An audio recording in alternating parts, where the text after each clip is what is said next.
네, 인사드리겠습니다. 강창입니다. 이렇게 그 교육도시 청주에서 또 이렇게 평생학습관에서 강의할 수 있게 돼서 영광을 생각합니다. 네, 시간이 많지 않으니까 바로 시작을 하겠습니다. 제가 몇 년 전에 일본의 NHK, 우리말로 하면 KBS가 노후 파산 특집이라는 걸 방송하는 걸 봤는데요. 방송이 나가고 일본에서 난리가 났습니다. 그 책으로 돼가지고 우리나라에도 번역이 돼서 출판이 됐는데 그거 읽은 분들이 공포 분위기입니다. 저는 1980년대에 일본에서 근무를 좀 오래 했기 때문에 일본 사정을 안다고 생각했습니다. 일본은 노인들한테는 천국인 나라다.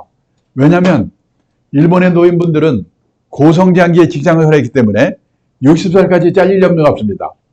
그리고 고성장기에는 우리도 그랬지만은 돈을 빌려서라도 땅 사고 집 사고 주식 사고 사면 올라가죠. 예산을 모을 수가 있었습니다. 그리고 일본은 우리보다 연금 제도가 일찍 도입이 됐기 때문에 웬만한 직장인이면 우리식으로 말하면 국민연금하고 퇴직연금 두 개만 합치면요.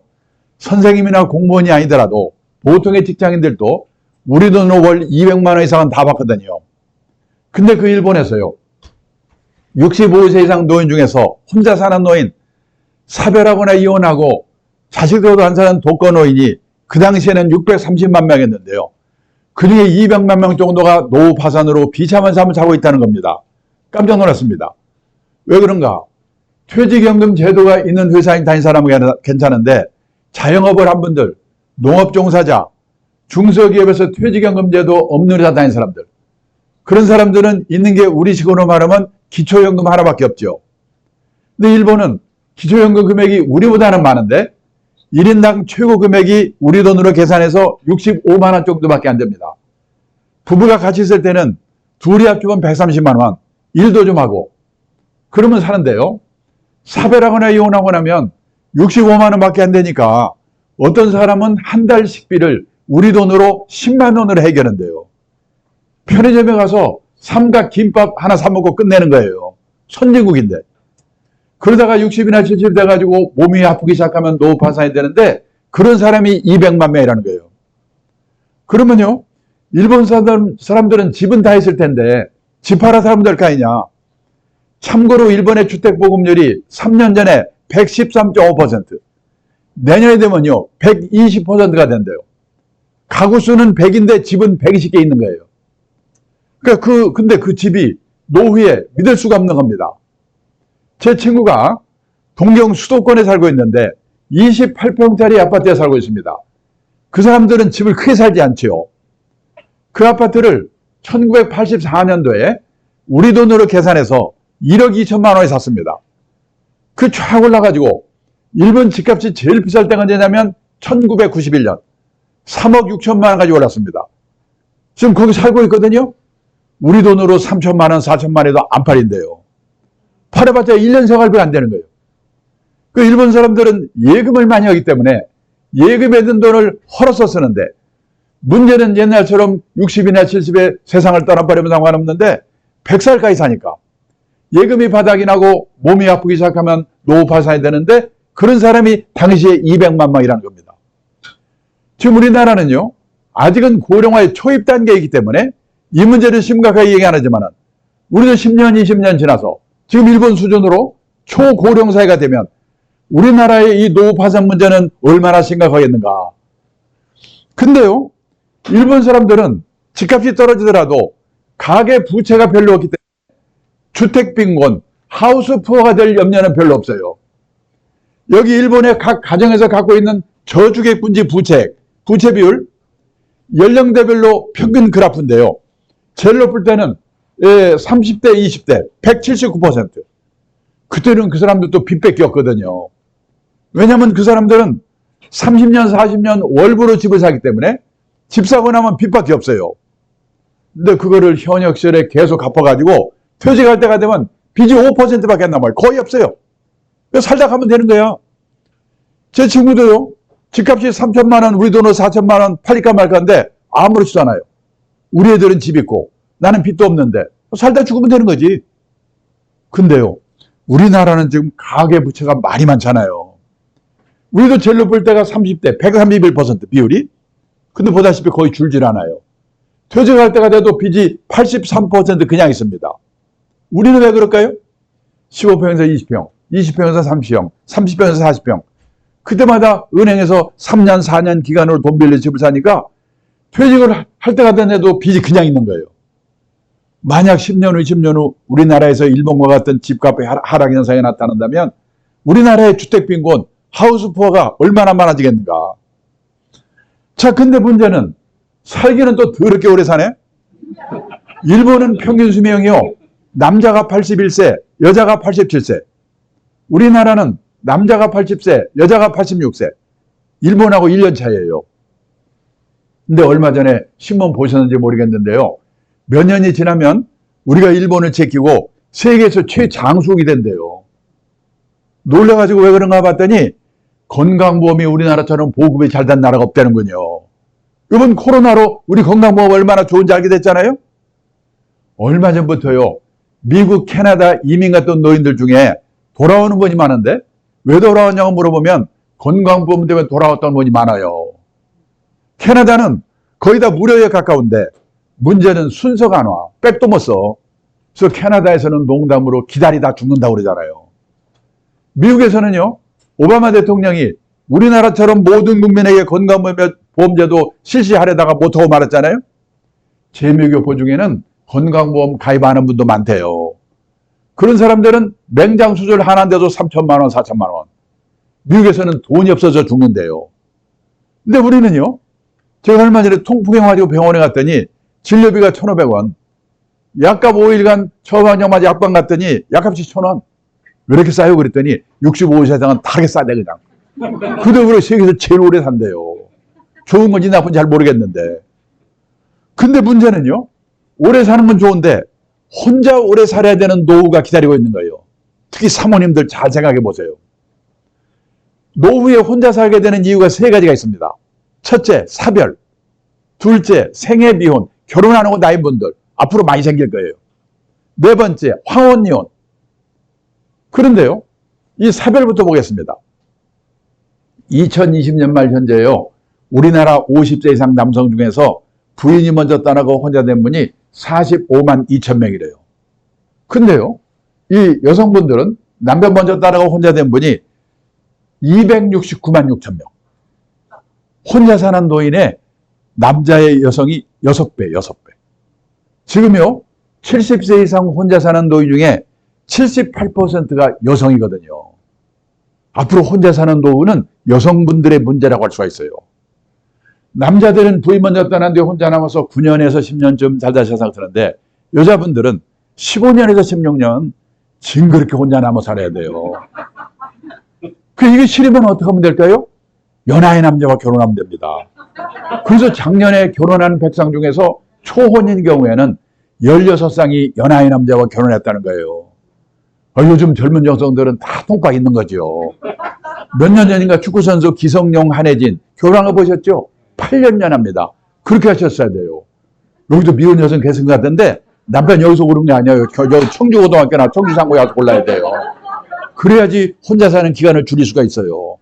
아니면 준비를 단단히 하든지. 정상적으로 결혼해서 살아도 이렇게 혼자 남아 사는 기간이 긴데요. 문제는 또 뭐냐? 결혼들을 안 하고 나이 들잖아요. 50살까지 결혼 한 번도 안 하는 사람을 생애미혼, 평생미혼이라고 그러거든요. 이 평생미혼율이 1980년도만 해도 남자가 0.4%, 여자가 0.3%. 이때는 결혼 안 한 사람이 거의 없었거든요.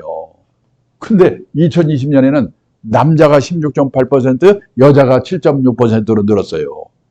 근데 놀란 건 이웃나라 일본입니다. 일본 남자의 26.7%, 거의 3명 중에 하나.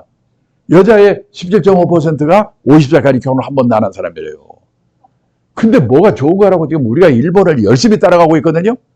그래서 2035년에 되면 우리나라나 일본 다 똑같이 남자는 30%, 여자는 20%가 결혼 한 번도 안 오냐 갈 거래요. 내 아들이 내 딸이 이 안에 들어간다. 생각해 보셔야죠. 그러면 생각해 봅니다. 옛날에 우리 세대는 왜 다들 결혼들을 했을까? 그때는 결혼을 하면요, 부모 밑에 있을 때보다 좋아질 확률이 높거든요. 한 방에 형제 우르고 살다가 결혼하면 세팡살이라도 단둘이 삽니다.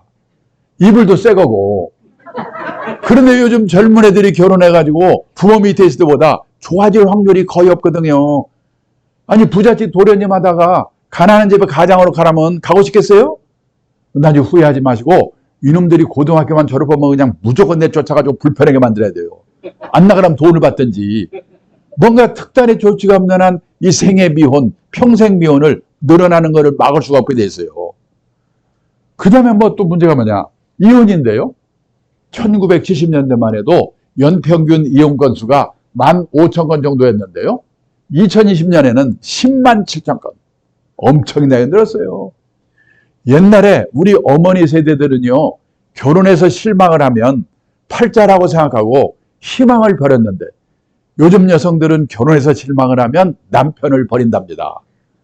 근데 옛날에는 결혼해서 4년 이내에 아이고 실수했구나. 근데 우리 앞으로 10몇 년 지나면 지금 일본 수준으로 초고령 사회가 될 거예요.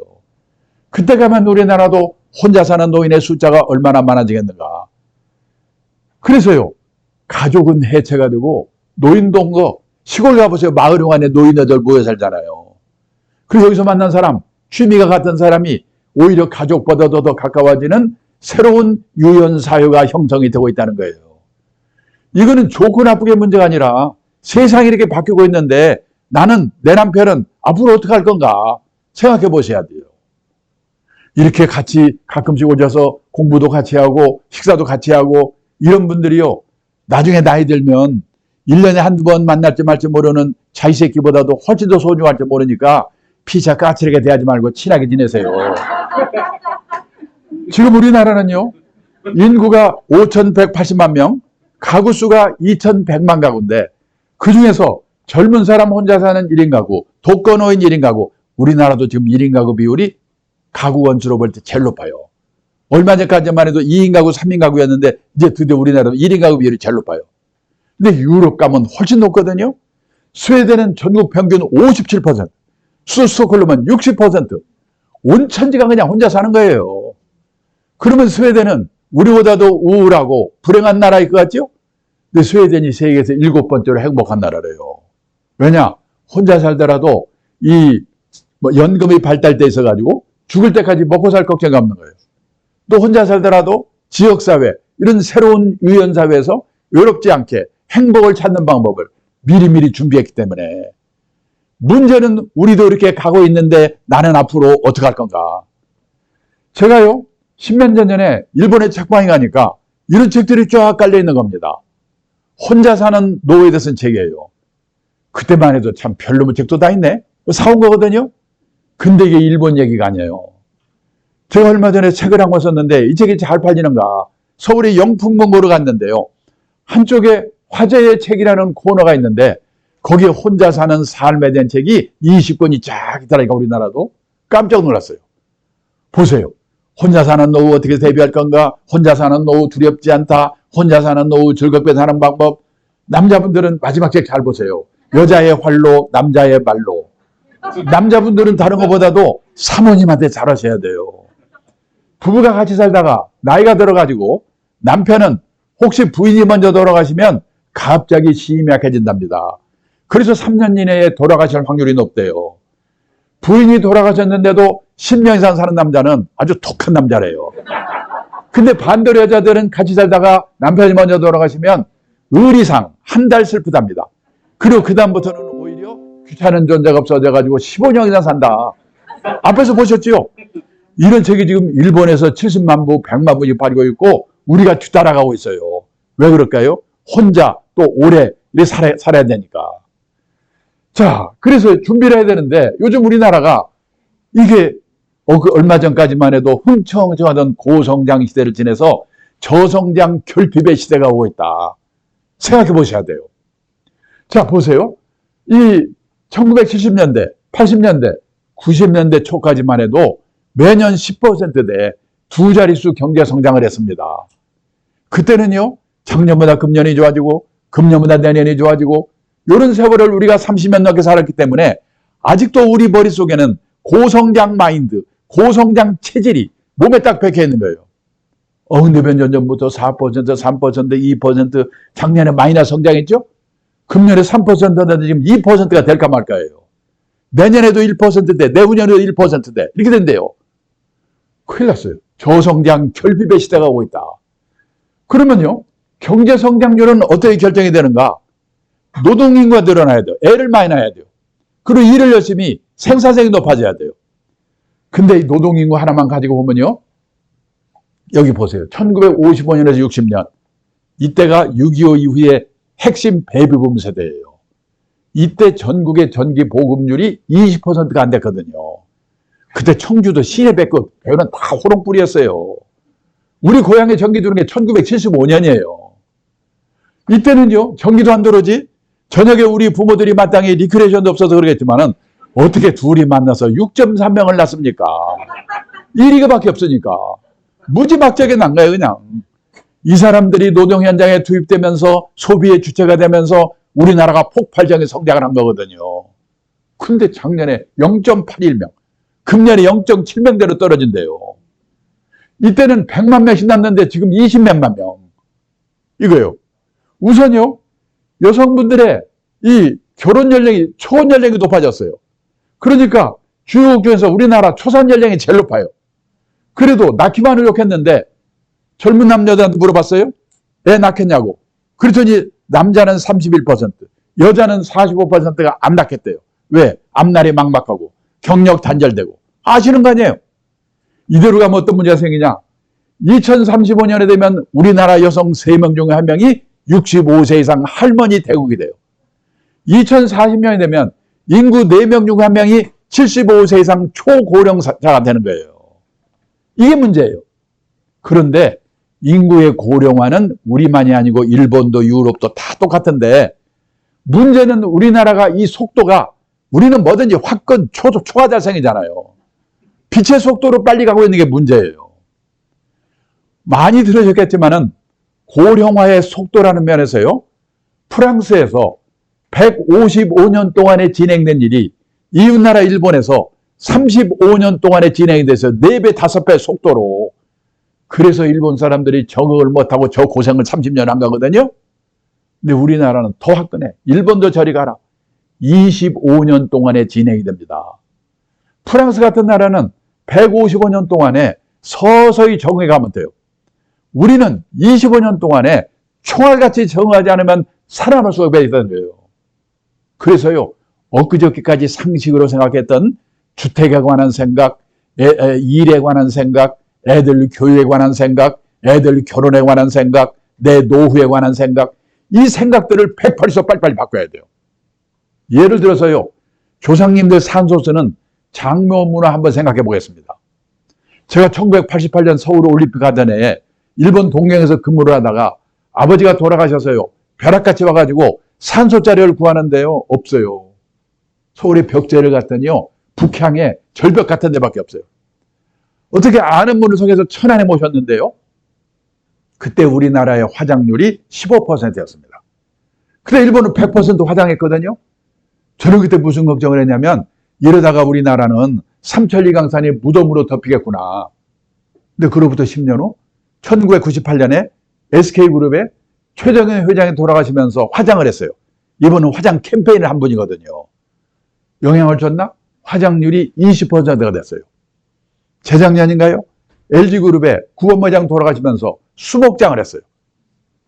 지금 우리나라의 화장률이 몇 %인지 아시는 분? 재작년에 88%. 지금 90%가 넘었어요. 지금 산소자리는 남아 돌아요. 뭐가 없죠? 화장터가 없어가지고 4일장, 5일장 하고 그러잖아요. 일본은 지금 더 난리예요.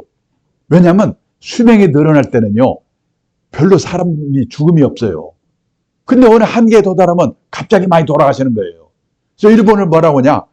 죽음이 많은 사회, 다사사회라고 그래요. 근데 화장터가 혐오시설하고 짓질 않아가지고 화장할 데가 없는 거예요.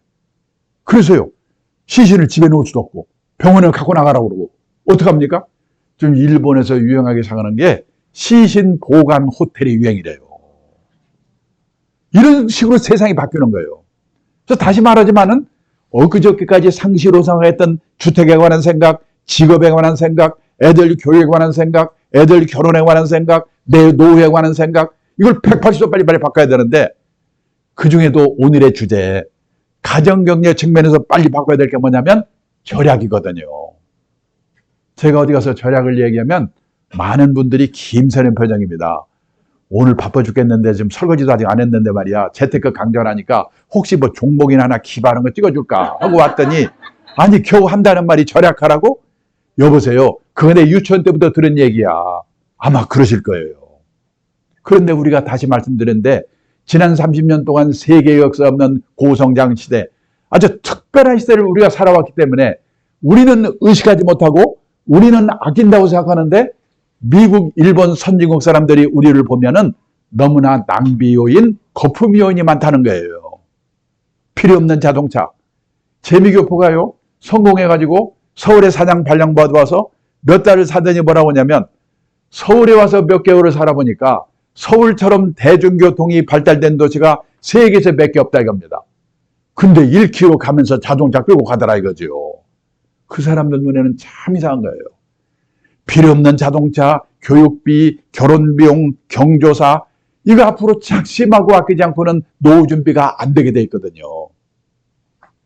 얼마 전에 조선일보에 의미 있는 기사가 있었기 때문에 읽어드리겠습니다. 결핍의 시대 대비해 어떤 무기 준비하나요? 결핍은 있어야 할 것이 없어지거나 모자란 상황을 말합니다. 고도성장 시대에는 이 있어야 할 것의 기준이 높아도 괜찮았습니다. 성취할 기회가 많았으니까요. 하지만 성취의 기회가 적고 평준화는 저성장 시대에는 있어야 할 것의 기준이 높을수록 좌절하고 불행해질 확률이 높아집니다. 그래서 요즘 생각이 있는 부모들은 다른 것보다도 자기 애들에게 결핍에 적응하는 방식을 가르치고 있다는 거예요. 제가 얼마 전에 어느 모임에 갔더니요, 유명한 교수님이 제 옆에 있는데 외동딸이래요.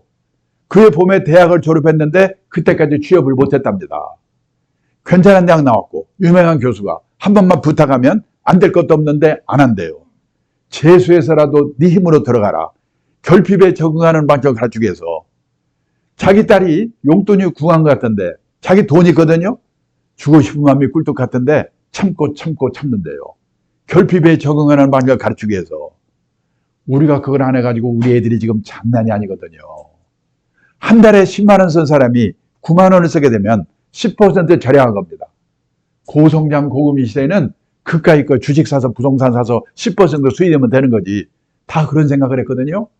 그런데 이게 저성장 저금리 시대에는 막말로 엿장수 맘대로 안 되거든요. 근데 절약은 하기에 따라서는 자기 의지대로 될 수가 있다는 거예요. 제가 10몇 년 전에 일본에 책방에 가니까 절약에 관한 책들이 쫙 깔려 있는 겁니다. 그때만 해도 신경이 나게 돈 버는 책 해놓고 쪼잔하게 무슨 절약이야? 한번 이따 시내 서점에 들려보세요. 우리나라 서점에도 여자의 습관, 우아하게 가난해지는 법, 120만 원 날 살아보기, 이런 책이 쫙 깔려 있어요. 선진국이 걸어간 길을 우리가 그대로 따라가고 있습니다. 가면 갈수록 절약의 중요성이 높아질 거예요. 그래서요, 이 저성장 결핍의 시대에 우리는 어떻게 해야 되고 우리 새끼들은 어떻게 해야 될 건가? 그걸 생각해 보겠습니다. 자, 우선요, 여기 우리 문제입니다. 작년에 취업 컨설팅 업체 잡코리아라는 데가 발표한 자료를 보니까 우리나라 40대 이상 직장인이 체감하는 평균 취업 연령이 51.6세래요. 신의직장이라는 공기업도 명표가 있나? 55세, 중소기업이 51세, 대기업은 49세래요. 그러면요, 51.6세를 반올림해가지고 52세에 퇴직했다고 가정합니다. 그리고 83세까지만 산다고 가정하. 왜 83세일까요? 지금 우리나라 남녀 합해서 평균 수명이 83.5세입니다. 근데 우리는요, 평균 수명에서 지금 내 나이 뺀 만큼 앞으로 더 살겠지, 이렇게 계산하시면 안 되죠. 각각 자기 나이별로 기대 여명만큼 살거든요. 그러니까 일단 환갑까지만 살아나면 100살이다. 이렇게 보는 게 좋아요. 자, 그래도 평균 수명 83세까지만 산다고 가정해도 52세에서 83세까지 31년입니다. 이 31년만 해도 이게 어느 정도 길인가? 하루가 24시간입니다. 현역 시절에는 무지개 바쁘지요. 일해야지, 술 먹어야지, 연애도 해야지. 하루가 100시간이면 좋겠어요. 근데 퇴직하고 나면 이놈의 시간이 안 갑니다. 잠자는 시간, 밥 먹는 시간, 화장하는 시간 다 빼도 최소한 하루에 11시간 남거든요. 실제로요, 얼마 전에 어느 재벌그룹에서 정년퇴직을 앞둔 직원들을 부부를 불러가지고 교육을 시켰대요. 거기 갔다 온 분이 그래요. 강사가 오더니 그러더랍니다. 다음 달부터 정년퇴직이시죠? 그러면 그 다음 날부터 하루 일과, 일주일 일과, 한 달 일과표를 예상을 해서 한번 써보세요. 이걸 뭐라고 쓸까? 막연히 앉아있는데 마누라는 어떻게 쓰는가? 봤더니 받자마자 써내려가는데요. 아침에 일어나서 밥하고 빨래하고 청소하고 그다음에 개모임 갔다 육서임 갔다 오후에는 또 청주 평생 학습반에 갔다가 줄줄줄 써내려가는데 자기는 10시까지 써놓고 나니까 쓸 말이 없더래요. 남자들이 이렇습니다. 최소한 11시간 남아요. 곱하기 365일. 1년이죠. 곱하기 31년. 이게 바로 124,465시간이에요. 그러면 124,465시간이면 이게 어느 정도 길인가? 지금 우리나라 직장인들이 1년에 회사 나와서 근무하는 시간 연평균 1967시간입니다. 124,467시간을 1967시간으로 나누면요. 약 63년이 돼요. 느낌상으로는 퇴직하고 31년만 해도 현역 시절의 63년에 해당한다. 100살까지를 생각하면 말할 것도 없습니다. 우리는요, 초등학교 다닐 때 하도 많이 들은 말 있죠? 인생은 짧고 예술은 길다. 아닙니다. 앞으로 인생도 무지하게 길고 예술도 길다. 그러고 대책을 세워야 된다는 거예요. 그래서요, 선진국에서는 노후에 대비하는 방법이 두 종류로 갈라진다는 거예요. 열심히 살았는데 유감스럽게 노후 생활비가 모자라는 사람. 그런 사람 어떻게 할 건가? 제 생각에 우리나라는 유감스럽게도 모자라는 사람이 대부분 7, 80%라고 생각합니다. 왜냐하면 인생에서 재산이 제일 많을 때가 50대래요. 통계청 자료를 보니까요. 우리나라 50대 가구의 가구당 평균 총자산이 5억 6,700. 여기에 빚이 있습니다. 부채 차입금. 평균 1억 74만 원. 요즘 가계부채 많이 많잖아요. 빼면요. 4억 6,600. 이게 순자산 자기자본입니다. 어떻게 생각하면 50대 후반에 재산이 4억 6,600 정도 있으면 그럭저럭 먹고 살 수가 아닌가. 이렇게 생각하시겠죠? 근데 문제는 4억 6,600 중에서 살고 있는 집값이 4억 545만 원이에요. 얼마 남아요? 6,100만 남잖아요. 아, 이걸로 30년, 40년을 어떻게 삽니까? 그러니까 6,100만 원 갖고 주식 사서 튀겨볼까 했다 빵으로 만들거나. 요즘 도학개미 난리잖아요, 지금. 아니면 집을 팔아 살아야 돼요. 근데 그 집값이 아까 말한 일본 꼴이 나지 말라는 법이 어디니까 돌아가는 꼴은 비싼데. 그러면요, 선진국 같으면 재산은 없더라도 최소 생활비 정도는 연금을 받아 생활하거든요. 우리는 그럴 수 있는 분이 선생님, 공무원, 군인 아주 일부밖에 없거든요. 보통 사람은 있는 게 뭐냐? 국민연금 하나 정도인데요. 저도 놀랐는데 우리나라 65세 이상 고령자 중에서 국민연금 나이 들어서 노령연금 받는 사람이 단돈 10만 원, 20만 원이라도 55%밖에 안 돼요. 절반. 더 문제는 월 수령액이 60만 원 미만이 78% 껌값. 100만 원 이상 받는 사람은 8%밖에 안 돼요. 퇴직연금? 작년에 퇴직연금 적립금액 300조 원을 가입자 수 나눠봤더니 딱 1인당 3,800만 원. 개인연금? 그런 사람도 많지 않지만 계좌당 금액이 5천만 원. 그 두 개 다 받는다고 그런 사람도 많지 않지만 받아봤자 1, 2년, 2, 3년 지나면 없어져요. 있는 게 뭡니까? 달랑집 한 채. 근데 그 집이 내 10년 후, 20년 후 내 노후에 도움이 될까? 지금요, 일본 동경에 가면 신도시, 우리만 하면 분당, 일산, 80년대까지만 해도 흥청흥청하던 신도시인데요. 저녁에 가보면 불 안 들어오는 아파트가 많아요. 비어있어가지고. 지금 일본의 빈집이 3년 전에 846만 채래요. 내년이 되면 1,000만 채가 빌 거래요. 10년 후가 되면 집 일본 세 채 중에서 한 채가 빈집이 될 거래요. 우리나라 빈집? 재작년에 벌써 151만 채가 비어있답니다. 시골에 농가주택 비어있는 거? 아니에요. 대도시 한복판에도 빈집이 있어요. 도청이 있던 자리가 도청이 딴 데로 옮겨가 버리면요. 그 동네 빈집이 생겨요. 도움이 안 돼. 근데 신문에 텔레비에서는 노후가 편하려면 10억이냐 7억이냐. 저는요, 신문기자 만날 때마다 제발 좀 그런 것 좀 쓰지 마라. 우리나라 대부분이 그렇게 안 되는데 그런 기사를 보면 도움이 됩니까? 복통 터지고 초조하지요. 그래서 지금 우리나라에 온갖 사기 사건이 횡행합니다. 부동산 기획 사기, 책방에 가면 뭐 재테크 광풍입니다. 2배를 튀기는 법, 3배를 튀기는 법. 오직 하면요, 일본의 신문기자, 일본경제신문에 서울에 와서요, 특파원으로 4년 동안 근무하고 간 일본의 신문기자가 있는데, 이 친구가 지네 나라 돌아가면서 뭐라고 하냐면, 한국에 와서 4년 동안 근무하면서 보니까 한국 사람들은 돈을 버는 방법, 그 사람을 자산 관리해서 입구 관리라고 표현했어요. 입구 관리에 대해서는 쌍브로키얼십니다.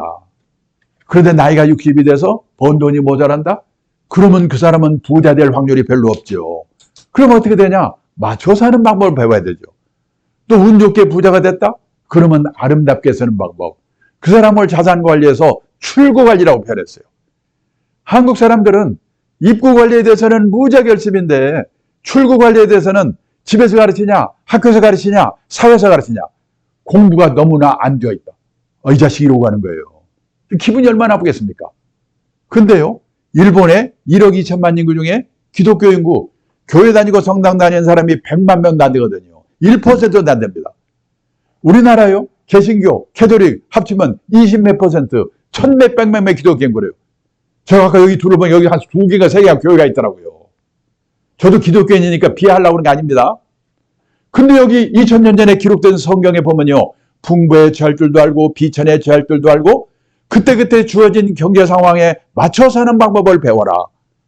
근데 1000몇백 명의 기독교인들이 이걸 읽었는지 안 읽었는지 기독교 인구 1%도 안 되는 일본 사람한테 우리가 충고를 드려야 된다. 저는 그게 우리나라의 문제라고 생각합니다. 우리나라 기독교인들이 제일 좋아하는 성경 구절이 밑에 있는 빨간 글자래요. 내게 능력 주시는 자에서 내가 모든 것을 할 수 없느니라. 새벽 기도만 열심히 나가면 만사형통. 근데요, 이게 가능한 거는 평소에 풍부에 처할 줄도 알고 비천에 처할 줄도 아는 훈련을 미리미리 받아두었기 때문에 이게 가능하겠죠. 근데 앞에 있는지 없는지 모르고 읽었는지 안 읽었는지 밑에 거 막 목매다니까 그 무당이나 똑같은 거지요. 그래서요, 일본 가도 미국 가도 열심히 살았는데 유감스럽게 노생활비 모자란 사람 거기도 많습니다. 어떡하냐? 할 수 없다. 나는 이제 생활비가 모자라니까 체면불구하고 이쪽 팔리는 거 감수하고 허드렛 일이라도 해가지고 한 푼이라도 벌 방법이 없을까? 이 일을 찾지요. 저 일본의 퇴직자들이 일하는 사례를 제가 자료를 보니까 일본도 제일 많은 게 아파트 관리인이에요. 일본에서도요, 아파트 관리인 이거 하려고 경쟁률이 50대 1, 50대 1. 가사 대행 서비스, 가사 도우미거든요. 말은 그렇더지만.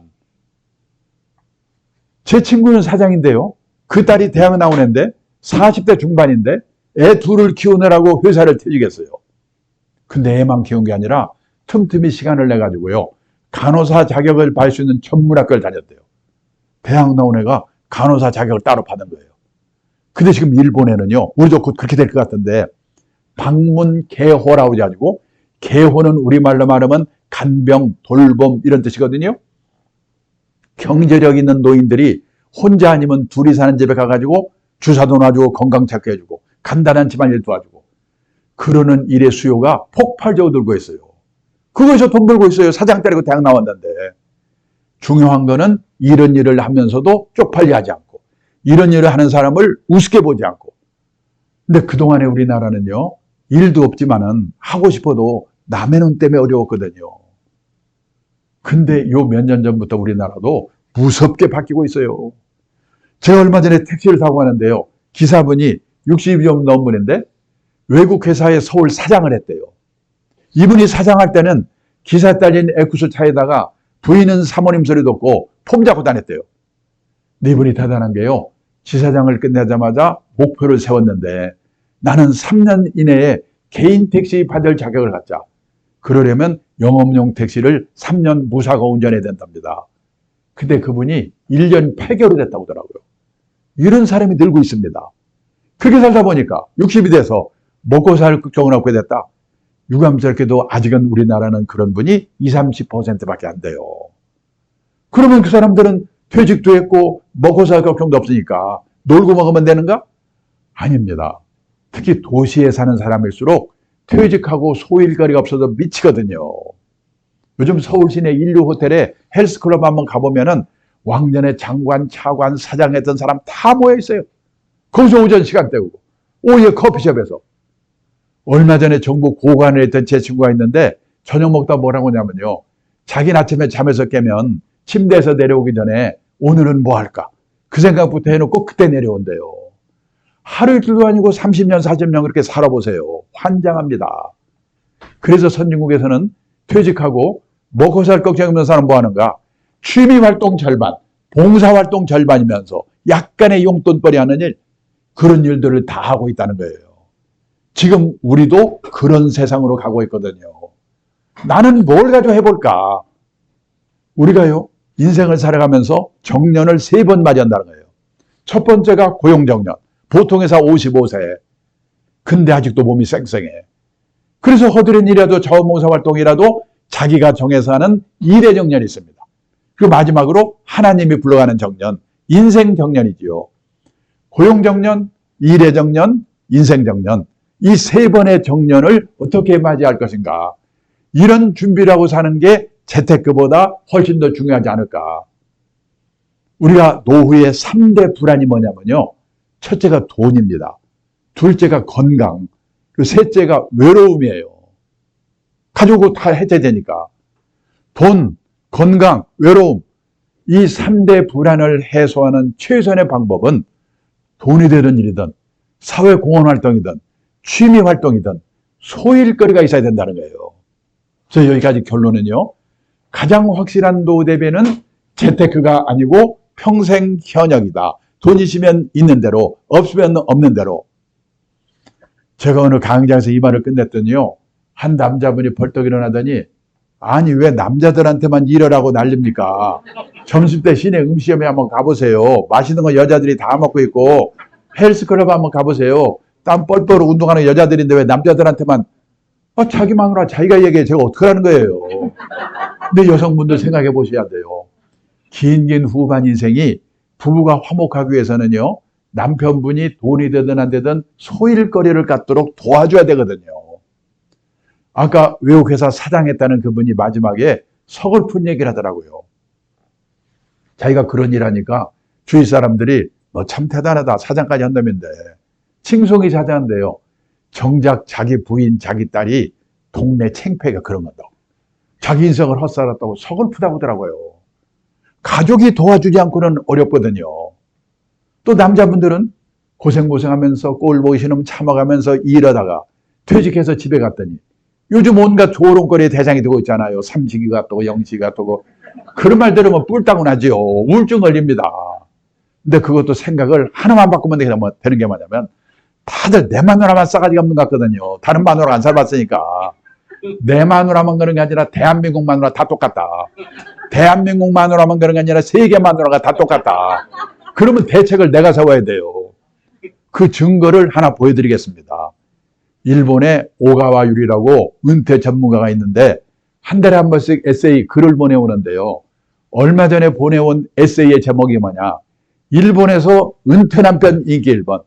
어떤 남자가 퇴직하고도 인기가 짱인가? 요리 잘하는 남편, 건강한 남편, 싹싹한 남편, 집안일 잘 도와주는 남편, 그 안에 답이 없어요. 낮에는 집에 없는 남편이래요. 다 똑같아. 그러니까 마누라 탓할 거 없어요. 지금요, 우리는 일본 마누라는 더해요. 많은 분들이 요리는 중국 요리가 최고고 마누라는 싹싹한 일본 마누라가 최고라도 다들 그러는데 천만의 말씀입니다. 지금 일본에요, 주부들이 남편이 퇴직하고 집에 있으니까 남편 재택 스트레스 증후군이라는 게 생겼어요. 증세가 뭐냐? 우울증, 고혈압, 천식, 공황장애, 암공포증, 십이장궤양, 키친드링커, 주방에서 술 홀짝홀짝 마시는 거.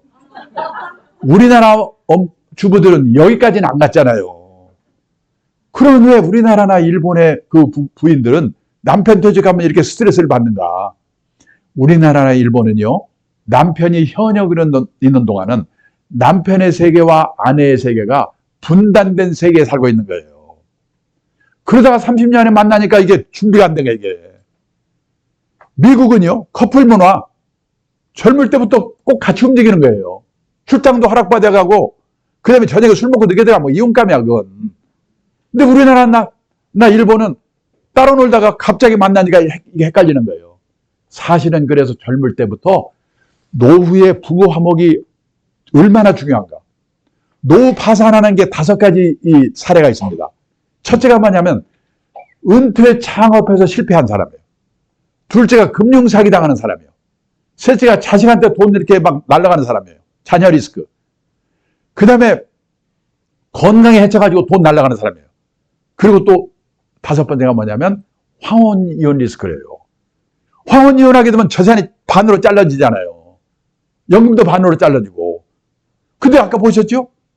황혼이혼 비율이 우리가 일본보다 훨씬 높고 37%라고. 그러니까 이거를 남편분들이 만화님 섭섭하다고 생각할 게 아니라 왜 그럴까? 젊을 때부터 부부 화목을 준비를 했어야 되는데 이러다 보니까 못했잖아요. 그럼 지금 어떻게 해야 되냐? 작심하고 아침 9시부터 오후 5시까지는 자기만의 시간, 소일거리를 갖도록 미리미리 생각해 보셔야 된다는 거예요. 티베트 종교지도자 달라이라마가 했다는 얘기입니다. 자신이 다른 사람들에게 쓸모있는 존재가 아니라고 생각하는 노인은 자신이 남에게 유용한 존재라고 느낀 노인보다 일찍 숨질 가능성이 3배 가까이 높게 나왔다. 부유한 나라에서 고통과 분노의 정도가 더 심한 건 물질적 부가 부족해서가 아니다. 내가 남에게 필요한 존재라는 느낌이나 내가 사회와 함께하고 있다는 느낌을 더 이상 갖지 못하기 때문에 불행해지는 것이다. 은행에서 최고위층까지 했던 제 선배가 있는데요. 퇴직하더니 뭐라고 하냐면 자기는 퇴직하고 나니까 쓸모없는 인간이 된 것같아서 서글프대요. 근데 쓸모 있는 인간을 누가 만들어주는 게 아니어도 자기 잘 만들어야지. 근데 높은 자리에 있던 사람, 끝발에 있던 사람일수록 이게 안 되는 거예요. 제가 얼마 전에요. 공무원 연금공단에서 퇴직하신 공무원분들, 몇 년 된 분들 대상으로 퇴직 수기를 공모했어요. 근데 우연히 심사위원을 하게 됐는데 심사하면서 105분의 수기를 읽었거든요. 깜짝 놀랐어요. 저는 공무원들은 60까지 보장되지 연금도 300만 원 이상 다 받는 데지 아무 걱정 없는 줄 알았거든요. 아니에요. 제가 읽은 수기에 이 90%가 나와보니까 절벽이더래요. 제일 비치는 게 뭐냐면 갈 데가 없는 거. 한 분만 제가 소개하면요. 통계직 공무원에서 지방사무소 소장까지 한 분인데 고급 공무원이죠. 이분은 퇴직도 했고 연금도 있으니까 한번 신나게 놀아봐야지. 놀아봤대요. 웬걸 오래 못 가. 3개월 놀았더니 미치겠더래요. 아침에 일어나면 마누라 눈치가 보이는데 저놈 인간은 오늘도 안 나가나? 놀래가지고 동네 도서관에 갔더니요. 신분 한 장 보려고 쟁탈전이 벌어지는 거예요. 아이고 꼴 보기 싫어. 취직해야지. 그때서 원서를 여기저기 돌렸는데 준비가 안 돼가지고 면접 보러 하는 데도 없더래요. 근데 오늘 한 군데서요. 면접 보러 오라고 연락이 왔더래요. 놀래가지고 봤더니 요즘 많이 생기고 있습니다. 주간 노인 보호센터. 젊은 노인이 나이 든 노인 도와주는 게 큰 일거리예요. 일본도 그래요. 일본의 요양병원 가보면요. 젊은 사람, 우리처럼 중국 동포도 없기 때문에 70대, 80대 시니어를 우대합니다. 멀쩡한 사람 불러다 그 사람들이 간병하고 있어요. 이분이 면접 붙어가지고 하루에 5시간에서 6시간 일하는데요. 아침에 노인들을 자동차로 모셔다가 센터에 모셔다 놓고 같이 놀아주는 거예요. 장기도 주고 노래도 부르고. 이분이 싹싹한가 봐요. 또 시골에 노모가 혼자 계신데 혼자 계신 노모를 생각해서 내가 이분들한테 잘해줘야지. 인기가 짱이에요. 근데 요즘요. 주간 노인 보호센터가 여기저기 생기면서 노인들이 삐치면 다른 데로 가버린대요. 돈이 안 되잖아요. 근데 그 센터는 그분 때문에 다른 분들 노인들이 온대요. 유명인사가 됐어요. 한 달에 월급 얼마 받는가? 월급을 70만 원 받고 집에서 내던 건강보험료 30만 원을 회상을 해준대요. 100만 원 벌어다 주고 집이 없으니까 그 수기의 마지막에 뭐라고 썼는지 아십니까? 그렇게 무섭던 마누라가 천사로 바뀌었다. 남자분들은 갈 데가 있어요. 갈 데가. 그 다음에 자식 문제입니다. 요즘 우리나라에 자녀 리스크. 귀여운 자식이 뭐가 위험해? 위험해요. 몇 억 있어봤자 아들이 사업해서 실패, 신용불량돼, 손 내밀어. 우리나라 정서에서 안 도와주고 못 빼거든요. 지금요, 우리나라에 이 캥거루, 다 큰 자식이 부모한테 얹어서 하는 거 캥거루라고 하죠? 캥거루가 얼마나 있는지 아십니까? 작년에 통계를 보니까 우리나라 20대 이상 성인 중에 생활비를 부모한테 의존으로 사는 캥거루가 314만 명이 있대요. 전체 성인의 7.5%. 그 중에서 30대, 40대만 65만 명. 근데 그네들 대학원 들어갈 때 대학 진학률이 83%였거든요. 다 대학 나왔을 거예요. 근데 캥거루가 이 말 들으면 열받는데요. 왜? 캥거루는 짐승인데도 지 새끼를 낳아서 딱 1년 보호하고 쫓아버린대요. 사람은 끝이 없잖아요. 일본에서는 캥거루도 뭐라고 부르냐?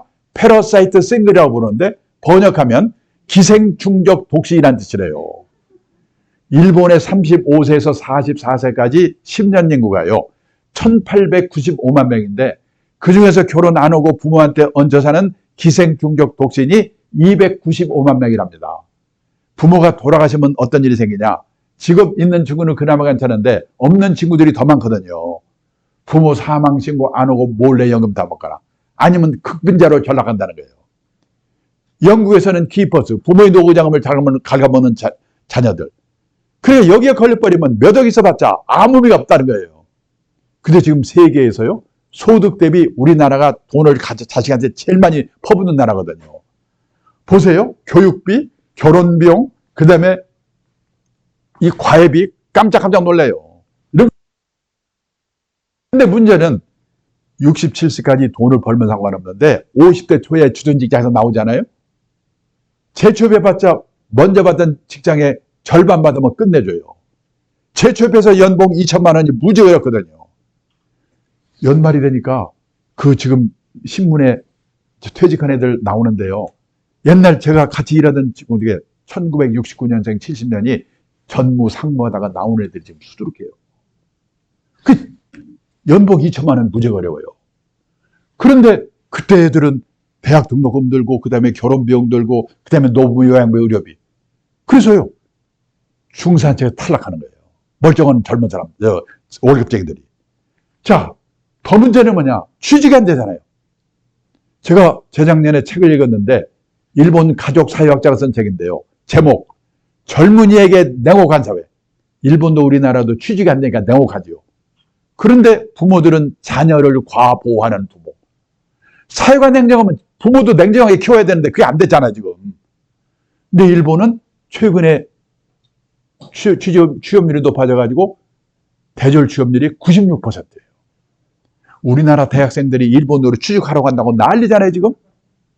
우리나라 작년 2월달 취업률이 67%인데요. 군대 간 애들, 대학 간 애들 포함됐거든요. 빼버리면요. 50%대로 떨어질 거예요. 둘 중에 하나가 취직이 안 되는데 밥 좀 먹고 옷 좀 잘 입는 게 뭐가 중요합니까? 미치지요. 그러면 어렵게라도 들어만 가면 만수무강인가? 아니에요. 여기 경희대학교 신동근 교수가 발표한 건데 남자가 주 직장에서 45세까지 근무할 확률 60세도 아닙니다. 50년 이전 출생자는 7, 80%였고 58년 개띠는 40%였는데 60년 이후 출생자는 20%대예요. 이제요 3년 다니다 관두고 취직해서 또 관두고 취직해서 또 관두고 평생에 6번 정도를 이직해야 겨우 60까지 다니는 세상이에요. 제가 있는 업계는 실제로 그래요. 시험 잘 보는 거 아무 관계 없어요. 씩씩해야 돼요. 고성장 시대에는요. 신기 채용이 많기 때문에 돈 들여서 과외 공부해가지고 좋은 대학 들어가서 취직하면 됐거든요. 근데 이 저성장 시대에는 신기 채용을 별로 안 뽑잖아요. 지금 그래서 난리예요 지금. 그럼 어떻게 되냐? 중소기업 같은 데 들어가가지고 몇 번 이직하면서 좋은 회사로 옮겨가야 돼요. 옮겨갈 때 저기서 날 뭘 못 뽑는가? 학벌? 스펙? 아니에요. 이 친구가 우리가 시키려고 하는 일을 잘하는가 못하는가? 전문성을 보는 거예요. 그 다음에 평판. 한마디로 싸가지가 있는가 없는가? 여기서 걸리면 끝이에요. 지금요. 대기업의 인사 담당자들이 자기들끼리 모여서 그런답니다. 속지 말자 학벌, 다시 보자 스펙. 얼마나 속았으면 그러겠어요. 실제로요. 얼마 전에 저희 업계에서 이런 일이 있었어요. 어느 회사가 큰 사내 변호사 명을 뽑는데 변호사가 50명 모였어요. 50명. 넘쳐. 4명을 최종면접 올렸는데 스카이대 3명, 기타대 하나. 기타대학을 뽑았어요. 왜? 변호사도 씩씩하고 적극적이어야 되니까. 그 회사가 그 전에요. 서울에 인류 외고 나와서 스카이 법대 나와서 변호사 가진 애를 3명 뽑았는데 다 실패했어요. 도련님밖에 없어요. 시험 잘 보는 거 빼고 할 수 있는 게 없어요. 한 친구는 집안으로 나가고 두 친구는 내보냈어요. 그 실패를 했기 때문에 면접 기준이 바뀐 거예요. 그래서 기타 대학을 뽑았어요. 그러면요, 인류외고, 스카이법대, 변호사, 제가 최고인 줄 알까요? 다른 데 가도 면접 기준이 바뀌거든요. 한 2년만 취직 못하면 그놈은 룸펜으로 전락해버리거든요. 근데 제 집안의 동생 하나는 공부를 싫어한 데다가 집안이 어려워서 대학을 못 갔습니다. 건설 공사 현장에서 30년 일을 했는데요. 물 새는 거 막는 거 방수의 전문가가 됐어요. 어느 날 대형 건설사 회장님 댁에서 물이 샜다나? 이분이 화탁제가 나가지고 야, 박사만 뽑지 말고 독일식으로 마스터를 뽑아라. 55세에 대형 건설사 마스터로 취직했어요. 지금 71세거든요. 작년까지 연봉 1억씩 받으면 다니더라고요. 나왔더니 금방 또 내려가 딴 데서. 기술이 있으니까. 지금 세상이 이렇게 바뀌었어요. 자, 그러면요. 변호사가 요즘 왜 이렇게 어려운가? 우리나라 변호사 1번 등록이 1906년에 나왔대요. 1000번째 등록이 2006년. 변호사가 10,000명으로 늘어나는데 100년이 걸렸어요. 근데 또 이때 변호사는 끝내줬죠. 왜? 귀하니까. 근데 또 10,000명 늘어나는데 8년. 또 10,000명 늘어나는데 5년. 지금 변호사 30,000명 시대라고 하잖아요. 일이 없으니까 변호사가 세무사, 법무사 일 뺏는다고 난리잖아요, 지금. 요즘 의대 정원 늘리라고 난리죠? 늘려보세요. 똑같이 될 거예요. 이제 안전한 직업이 없어요. 그래서 뭐냐면 지금 우리 애들에게 제일 중요한 게 자립교육을 제대로 시켜야 되는 거예요. 우리가 애들에게 영어 수학 말고 가르친 게 있는가? 돈 관리를 가르쳤는가? 경제적 자립을 가르쳤는가?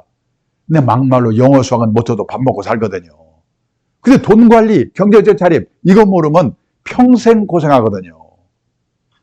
제가 얼마 전에 책을 쓰면서 조사해 봤는데 미국의 고등학교 교과서에는요. 이 돈 관리, 경제적 자립 이 내용이 40몇 페이지 나오더라고요. 우리는 몇 페이지 되지도 않는데 선택을 안 해. 수능에서 경제 선택해가 뭐 1.5%? 배우질 않으니까 대학을 졸업해도 저축이라는 말하고 투자라는 말이 어떻게 다른지 이것도 몰라요. 미국에서는 중학교만 제대로 나오면 안다는데 학교에서 가르치지 않으면 부모라도 가르쳐야지요.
네, 인사드리겠습니다. 강창입니다. 이렇게 그 교육도시 청주에서 또 이렇게 평생학습관에서 강의할 수 있게 돼서 영광을 생각합니다. 네, 시간이 많지 않으니까 바로 시작을 하겠습니다. 제가 몇 년 전에 일본의 NHK, 우리말로 하면 KBS가 노후 파산 특집이라는 걸 방송하는 걸 봤는데요. 방송이 나가고 일본에서 난리가 났습니다. 그 책으로 돼가지고 우리나라에도 번역이 돼서 출판이 됐는데 그거 읽은 분들이 공포 분위기입니다. 저는 1980년대에 일본에서 근무를 좀 오래 했기 때문에 일본 사정을 안다고 생각했습니다. 일본은 노인들한테는 천국인 나라다. 왜냐하면 일본의 노인분들은 고성장기에 직장을 했기 때문에 60살까지 잘릴 염려가 없습니다. 그리고 고성장기에는 우리도 그랬지만은 돈을 빌려서라도 땅 사고 집 사고 주식 사고 3원 올라가죠. 예산을 모을 수가 있었습니다. 그리고 일본은 우리보다 연금 제도가 일찍 도입이 됐기 때문에 웬만한 직장인이면 우리식으로 말하면 국민연금하고 퇴직연금 두 개만 합치면요. 선생님이나 공무원이 아니더라도 보통의 직장인들도 우리 돈으로 월 200만 원 이상은 다 받거든요. 근데 그 일본에서요. 65세 이상 노인 중에서 혼자 사는 노인, 사별하거나 이혼하고 자식들도 안 사는 독거 노인이 그 당시에는 630만 명이었는데요. 그중에 200만 명 정도가 노후 파산으로 비참한 삶을 살고 있다는 겁니다. 깜짝 놀랐습니다. 왜 그런가? 퇴직연금 제도가 있는 회사에 다닌 사람은 괜찮은데 자영업을 한 분들, 농업 종사자, 중소기업에서 퇴직연금 제도 없는 회사 다닌 사람들, 그런 사람들은 있는 게 우리식으로 말하면 기초연금 하나밖에 없죠. 근데 일본은 기초연금 금액이 우리보다는 많은데 1인당 최고 금액이 우리 돈으로 계산해서 65만 원 정도밖에 안 됩니다. 부부가 같이 있을 때는 둘이 합치면 130만 원, 일도 좀 하고 그러면 사는데요. 사별하거나 이혼하고 나면 65만 원밖에 안 되니까 어떤 사람은 한 달 식비를 우리 돈으로 10만 원으로 해결한대요. 편의점에 가서 삼각 김밥 하나 사 먹고 끝내는 거예요. 선진국인데. 그러다가 60이나 70 돼가지고 몸이 아프기 시작하면 노후 파산이 되는데 그런 사람이 200만 명이라는 거예요. 그러면요. 일본 사람들은 집은 다 있을 텐데 집 하나 사면 될 거 아니냐. 참고로 일본의 주택보급률이 3년 전에 113.5%, 내년에 되면요 120%가 된대요. 가구 수는 100인데 집은 120개 있는 거예요. 그러니까 근데 그 집이 노후에 믿을 수가 없는 겁니다. 제 친구가 동경 수도권에 살고 있는데 28평짜리 아파트에 살고 있습니다. 그 사람들은 집을 크게 살지 않지요. 그 아파트를 1984년도에 우리 돈으로 계산해서 1억 2천만 원에 샀습니다. 그 쫙 올라가지고 일본 집값이 제일 비쌀 때가 언제냐면 1991년 3억 6천만 원까지 올랐습니다. 지금 거기 살고 있거든요. 우리 돈으로 3천만 원, 4천만 원에도 안 팔린대요. 팔아봤자 1년 생활비 안 되는 거예요. 그 일본 사람들은 예금을 많이 하기 때문에 예금에 든 돈을 헐어서 쓰는데 문제는 옛날처럼 60이나 70에 세상을 떠나버리면 상관없는데 100살까지 사니까 예금이 바닥이 나고 몸이 아프기 시작하면 노후 파산이 되는데 그런 사람이 당시에 200만 명이라는 겁니다. 지금 우리나라는요. 아직은 고령화의 초입 단계이기 때문에 이 문제를 심각하게 얘기 안 하지만 우리도 10년, 20년 지나서 지금 일본 수준으로 초고령 사회가 되면 우리나라의 이 노후 파산 문제는 얼마나 심각하겠는가. 근데요. 일본 사람들은 집값이 떨어지더라도 가계 부채가 별로 없기 때문에 주택빈곤, 하우스 푸어가 될 염려는 별로 없어요. 여기 일본의 각 가정에서 갖고 있는 저주택분지 부채 비율 연령대별로 평균 그래프인데요. 제일 높을 때는 30대, 20대 179%. 그때는 그 사람들도 빚밖에 없거든요. 왜냐하면 그 사람들은 30년, 40년 월부로 집을 사기 때문에 집 사고 나면 빚밖에 없어요. 근데 그거를 현역 시절에 계속 갚아가지고 퇴직할 때가 되면 빚이 5%밖에 안 남아요. 거의 없어요. 그래서 살다 가면 되는 거야. 제 친구도요. 집값이 3천만 원, 우리 돈으로 4천만 원 팔릴까 말까인데 아무렇지도 않아요. 우리 애들은 집 있고 나는 빚도 없는데 살다 죽으면 되는 거지. 근데요. 우리나라는 지금 가계부채가 많이 많잖아요. 우리도 제일 높을 때가 30대, 131% 비율이. 근데 보다시피 거의 줄질 않아요. 퇴직할 때가 돼도 빚이 83% 그냥 있습니다. 우리는 왜 그럴까요? 15평에서 20평, 20평에서 30평, 30평에서 40평. 그때마다 은행에서 3년, 4년 기간으로 돈 빌려 집을 사니까 퇴직을 할 때가 돼도 빚이 그냥 있는 거예요. 만약 10년 후, 20년 후 우리나라에서 일본과 같은 집값의 하락 현상이 나타난다면 우리나라의 주택빈곤, 하우스푸어가 얼마나 많아지겠는가. 자, 근데 문제는 살기는 또 더럽게 오래 사네. 일본은 평균 수명이요, 남자가 81세, 여자가 87세. 우리나라는 남자가 80세, 여자가 86세. 일본하고 1년 차이예요. 근데 얼마 전에 신문 보셨는지 모르겠는데요. 몇 년이 지나면 우리가 일본을 제끼고 세계에서 최장수국이 된대요. 놀라가지고 왜 그런가 봤더니 건강보험이 우리나라처럼 보급이 잘 된 나라가 없다는군요. 이번 코로나로 우리 건강보험 얼마나 좋은지 알게 됐잖아요. 얼마 전부터요, 미국, 캐나다 이민 갔던 노인들 중에 돌아오는 분이 많은데 왜 돌아왔냐고 물어보면 건강보험 때문에 돌아왔던 분이 많아요. 캐나다는 거의 다 무료에 가까운데 문제는 순서가 안 와. 백도 못 써. 그래서 캐나다에서는 농담으로 기다리다 죽는다고 그러잖아요. 미국에서는요, 오바마 대통령이 우리나라처럼 모든 국민에게 건강보험제도 실시하려다가 못하고 말았잖아요. 제 미교포 중에는 건강보험 가입하는 분도 많대요. 그런 사람들은 맹장 수술 하나인데도 3천만 원, 4천만 원. 미국에서는 돈이 없어서 죽는데요. 근데 우리는요, 제가 얼마 전에 통풍해 가지고 병원에 갔더니 진료비가 1,500원. 약값 5일간 처방전마저 약방 갔더니 약값이 1,000원. 왜 이렇게 싸요? 그랬더니 65세 이상은 다르게 싸대 그냥. 그 덕으로 세계에서 제일 오래 산대요. 좋은 건지 나쁜지 잘 모르겠는데. 근데 문제는요, 오래 사는 건 좋은데 혼자 오래 살아야 되는 노후가 기다리고 있는 거예요. 특히 사모님들 잘 생각해 보세요. 노후에 혼자 살게 되는 이유가 세 가지가 있습니다.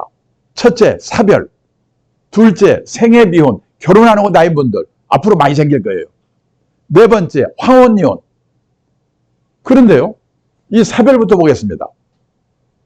2020년 말 현재요, 우리나라 50세 이상 남성 중에서 부인이 먼저 떠나고 혼자 된 분이 45만 2천 명이래요.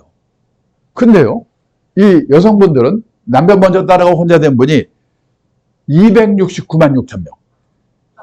혼자 사는 노인의 남자의 여성이 6배, 6배. 지금요, 70세 이상 혼자 사는 노인 중에 78%가 여성이거든요. 앞으로 혼자 사는 노후는 여성분들의 문제라고 할 수가 있어요. 남자들은 부인 먼저 떠난 뒤에 혼자 남아서 9년에서 10년쯤 살다 세상 사는데 여자분들은 15년에서 16년 징그럽게 혼자 남아 살아야 돼요. 이게 싫으면 어떻게 하면 될까요? 연하의 남자와 결혼하면 됩니다. 그래서 작년에 결혼한 백상 중에서 초혼인 경우에는 16쌍이 연하의 남자와 결혼했다는 거예요. 요즘 젊은 여성들은 다 통박 있는 거죠. 몇 년 전인가 축구선수 기성용, 한혜진 결혼한 거 보셨죠? 8년 연합니다. 그렇게 하셨어야 돼요. 여기도 미혼 여성 계신 것 같은데 남편 여기서 고른 게 아니에요. 청주고등학교나 청주상고에 가서 골라야 돼요. 그래야지 혼자 사는 기간을 줄일 수가 있어요. 아니면 준비를 단단히 하든지. 정상적으로 결혼해서 살아도 이렇게 혼자 남아 사는 기간이 긴데요. 문제는 또 뭐냐? 결혼들을 안 하고 나이 들잖아요. 50살까지 결혼 한 번도 안 하는 사람을 생애미혼, 평생미혼이라고 그러거든요. 이 평생미혼율이 1980년도만 해도 남자가 0.4%, 여자가 0.3%. 이때는 결혼 안 한 사람이 거의 없었거든요. 근데 2020년에는 남자가 16.8%, 여자가 7.6%로 늘었어요. 근데 놀란 건 이웃나라 일본입니다. 일본 남자의 26.7%, 거의 3명 중에 하나. 여자의 17.5%가 50살까지 결혼을 한 번도 안 한 사람이래요. 근데 뭐가 좋은 거라고 지금 우리가 일본을 열심히 따라가고 있거든요. 그래서 2035년에 되면 우리나라나 일본 다 똑같이 남자는 30%, 여자는 20%가 결혼 한 번도 안 오냐 갈 거래요. 내 아들이 내 딸이 이 안에 들어간다. 생각해 보셔야죠. 그러면 생각해 봅니다. 옛날에 우리 세대는 왜 다들 결혼들을 했을까? 그때는 결혼을 하면요, 부모 밑에 있을 때보다 좋아질 확률이 높거든요. 한방에 형제 우르고 살다가 결혼하면 세방살이라도 단둘이 삽니다. 이불도 새 거고. 그런데 요즘 젊은 애들이 결혼해가지고 부모 밑에 있을 때보다 좋아질 확률이 거의 없거든요. 아니 부잣집 도련님 하다가 가난한 집에 가장으로 가라면 가고 싶겠어요? 나중에 후회하지 마시고 이놈들이 고등학교만 졸업하면 그냥 무조건 내쫓아가지고 불편하게 만들어야 돼요. 안 나가려면 돈을 받든지. 뭔가 특단의 조치가 없는 한 이 생애미혼, 평생미혼을 늘어나는 것을 막을 수가 없게 돼 있어요. 그 다음에 뭐 또 문제가 뭐냐. 이혼인데요. 1970년대만 해도 연평균 이혼 건수가 15,000건 정도였는데요. 2020년에는 10만 7천 건. 엄청나게 늘었어요. 옛날에 우리 어머니 세대들은요. 결혼해서 실망을 하면 팔자라고 생각하고 희망을 버렸는데 요즘 여성들은 결혼해서 실망을 하면 남편을 버린답니다. 근데 옛날에는 결혼해서 4년 이내에 아이고 실수했구나. 근데 우리 앞으로 10몇 년 지나면 지금 일본 수준으로 초고령 사회가 될 거예요. 그때 가면 우리나라도 혼자 사는 노인의 숫자가 얼마나 많아지겠는가. 그래서요. 가족은 해체가 되고 노인동거 시골 가보세요. 마을 안에 노인애들 모여 살잖아요. 그리고 여기서 만난 사람, 취미가 같은 사람이 오히려 가족보다도 더 가까워지는 새로운 유연사회가 형성이 되고 있다는 거예요.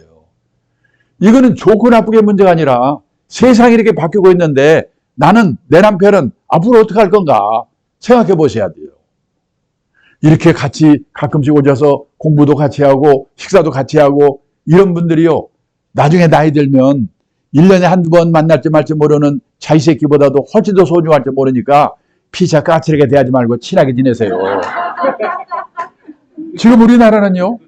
인구가 5,180만 명, 가구 수가 2,100만 가구인데 그중에서 젊은 사람 혼자 사는 1인 가구, 독거노인 1인 가구, 우리나라도 지금 1인 가구 비율이 가구 원수로 볼 때 제일 높아요. 얼마 전까지만 해도 2인 가구, 3인 가구였는데 이제 드디어 우리나라도 1인 가구 비율이 제일 높아요. 근데 유럽 가면 훨씬 높거든요. 스웨덴은 전국 평균 57%, 스톡홀름은 60%, 온 천지가 그냥 혼자 사는 거예요. 그러면 스웨덴은 우리보다도 우울하고 불행한 나라일 것 같죠? 근데 스웨덴이 세계에서 7번째로 행복한 나라래요. 왜냐? 혼자 살더라도 이 연금이 발달돼 있어가지고 죽을 때까지 먹고 살 걱정이 없는 거예요.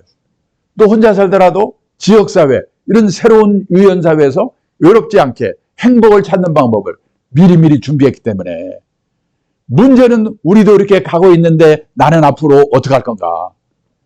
제가요 10몇 년 전에 일본에 책방에 가니까 이런 책들이 쫙 깔려 있는 겁니다.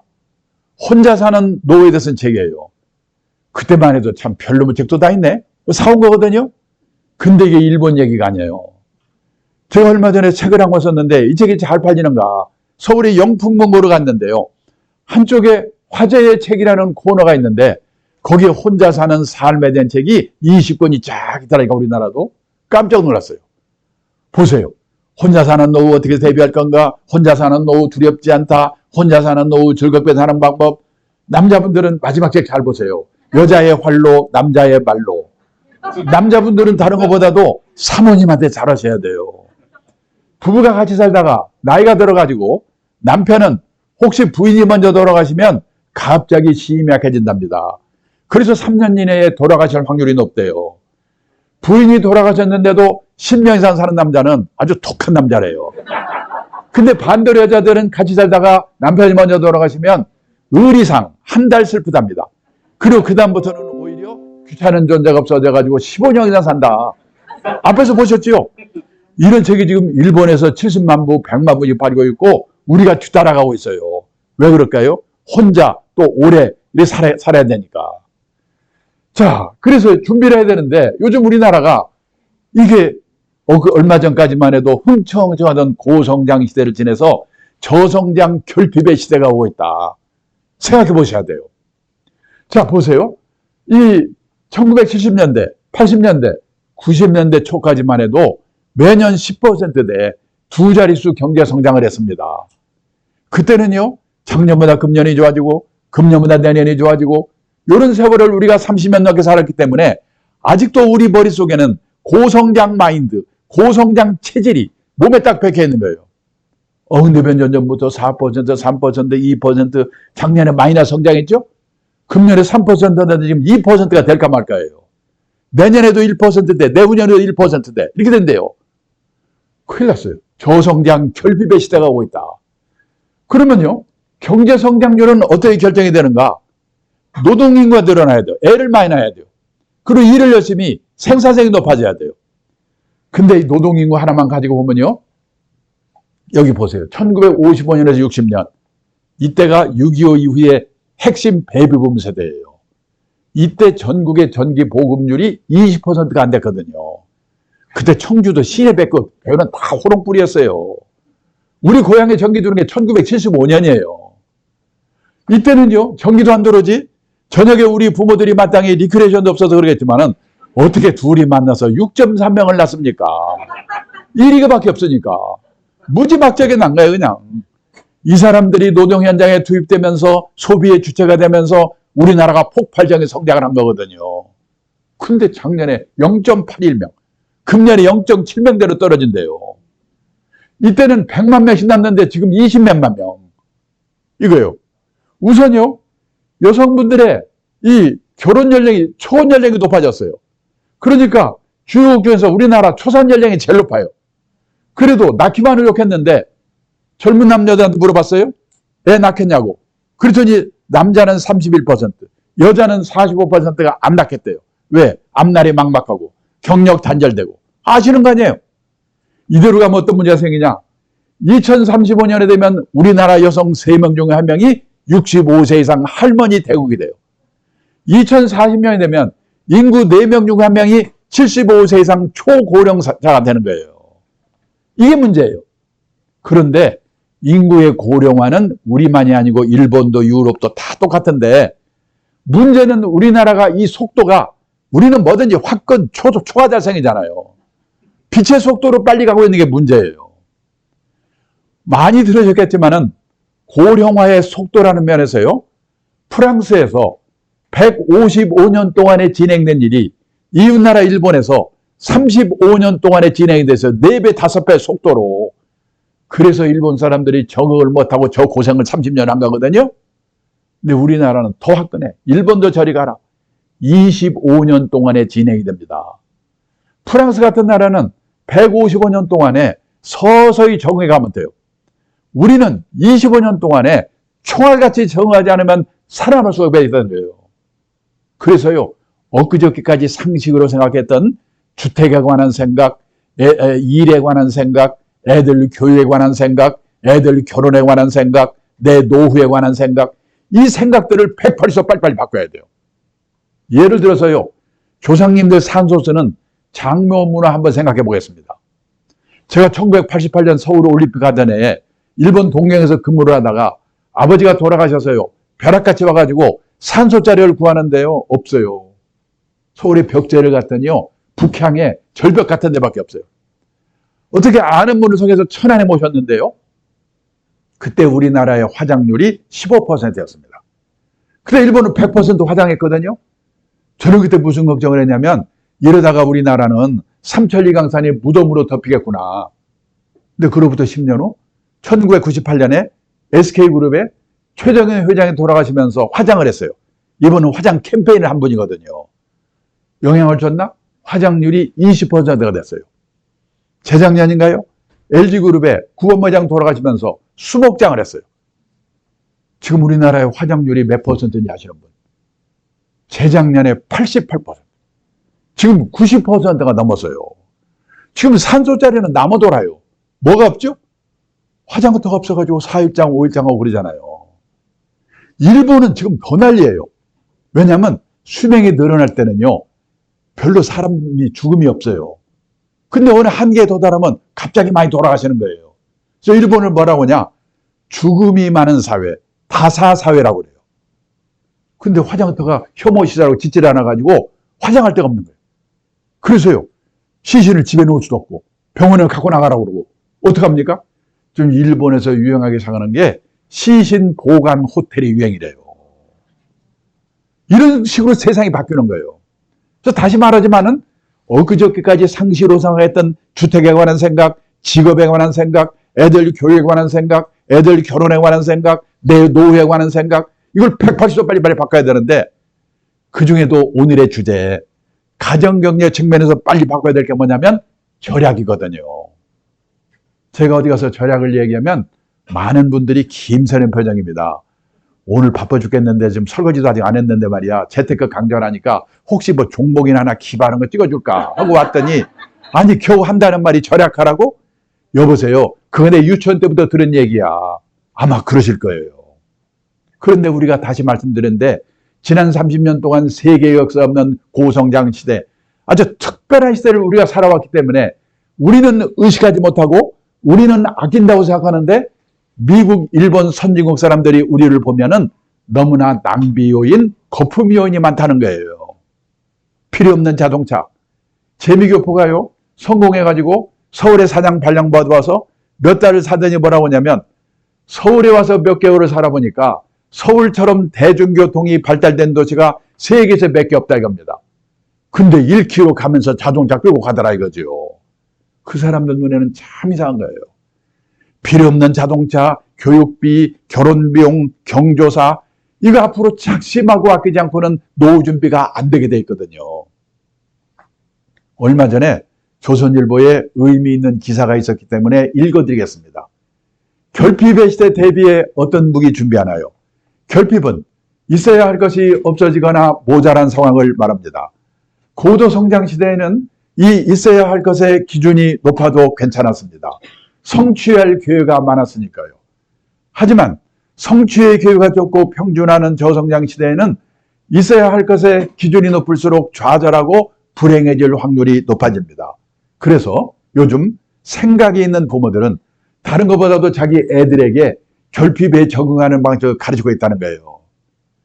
제가 얼마 전에 어느 모임에 갔더니요, 유명한 교수님이 제 옆에 있는데 외동딸이래요. 그해 봄에 대학을 졸업했는데 그때까지 취업을 못했답니다.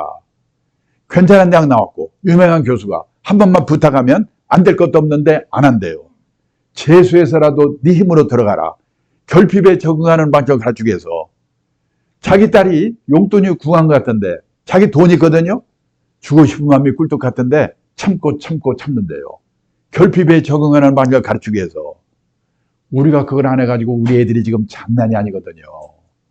한 달에 10만 원 쓴 사람이 9만 원을 쓰게 되면 10% 절약한 겁니다. 고성장 고금리 시대에는 그까이 거 주식 사서 부동산 사서 10% 수익내면 되는 거지. 다 그런 생각을 했거든요. 그런데 이게 저성장 저금리 시대에는 막말로 엿장수 맘대로 안 되거든요. 근데 절약은 하기에 따라서는 자기 의지대로 될 수가 있다는 거예요. 제가 10몇 년 전에 일본에 책방에 가니까 절약에 관한 책들이 쫙 깔려 있는 겁니다. 그때만 해도 신경이 나게 돈 버는 책 해놓고 쪼잔하게 무슨 절약이야? 한번 이따 시내 서점에 들려보세요. 우리나라 서점에도 여자의 습관, 우아하게 가난해지는 법, 120만 원 날 살아보기, 이런 책이 쫙 깔려 있어요. 선진국이 걸어간 길을 우리가 그대로 따라가고 있습니다. 가면 갈수록 절약의 중요성이 높아질 거예요. 그래서요, 이 저성장 결핍의 시대에 우리는 어떻게 해야 되고 우리 새끼들은 어떻게 해야 될 건가, 그걸 생각해 보겠습니다. 자, 우선요, 여기 우리 문제입니다. 작년에 취업 컨설팅 업체 잡코리아라는 데가 발표한 자료를 보니까 우리나라 40대 이상 직장인이 체감하는 평균 취업 연령이 51.6세래요. 신의 직장이라는 공기업도 명표가 있나? 55세, 중소기업이 51세, 대기업은 49세래요. 그러면요, 51.6세를 반올림해가지고 52세에 퇴직했다고 가정합니다. 그리고 83세까지만 산다고 가정하. 왜 83세일까요? 지금 우리나라 남녀 합해서 평균 수명이 83.5세입니다. 근데 우리는요, 평균 수명에서 지금 내 나이 뺀 만큼 앞으로 더 살겠지, 이렇게 계산하시면 안 되죠. 각각 자기 나이별로 기대 여명만큼 살거든요. 그러니까 일단 환갑까지만 살아나면 100살이다, 이렇게 보는 게 좋아요. 자, 그래도 평균 수명 83세까지만 산다고 가정해도 52세에서 83세까지 31년입니다. 이 31년만 해도 이게 어느 정도 길인가? 하루가 24시간입니다. 현역 시절에는 무지개 바쁘지요. 일해야지, 술 먹어야지, 연애도 해야지. 하루가 100시간이면 좋겠어요. 근데 퇴직하고 나면 이놈의 시간이 안 갑니다. 잠자는 시간, 밥 먹는 시간, 화장하는 시간 다 빼도 최소한 하루에 11시간 남거든요. 실제로요, 얼마 전에 어느 재벌그룹에서 정년퇴직을 앞둔 직원들을 부부를 불러가지고 교육을 시켰대요. 거기 갔다 온 분이 그래요. 강사가 오더니 그러더랍니다. 다음 달부터 정년퇴직이시죠? 그러면 그 다음 날부터 하루 일과, 일주일 일과, 한 달 일과표를 예상을 해서 한번 써보세요. 이걸 뭐라고 쓸까? 막연히 앉아있는데 마누라는 어떻게 쓰는가? 봤더니 받자마자 써내려가는데요. 아침에 일어나서 밥하고 빨래하고 청소하고 그다음에 개모임 갔다 육서임 갔다 오후에는 또 청주 평생 학습반에 갔다가 줄줄줄 써내려가는데 자기는 10시까지 써놓고 나니까 쓸 말이 없더래요. 남자들이 이렇습니다. 최소한 11시간 남아요. 곱하기 365일. 1년이죠. 곱하기 31년. 이게 바로 124,465시간이에요. 그러면 124,465시간이면 이게 어느 정도 길인가? 지금 우리나라 직장인들이 1년에 회사 나와서 근무하는 시간 연평균 1967시간입니다. 124,467시간을 1967시간으로 나누면요. 약 63년이 돼요. 느낌상으로는 퇴직하고 31년만 해도 현역 시절의 63년에 해당한다.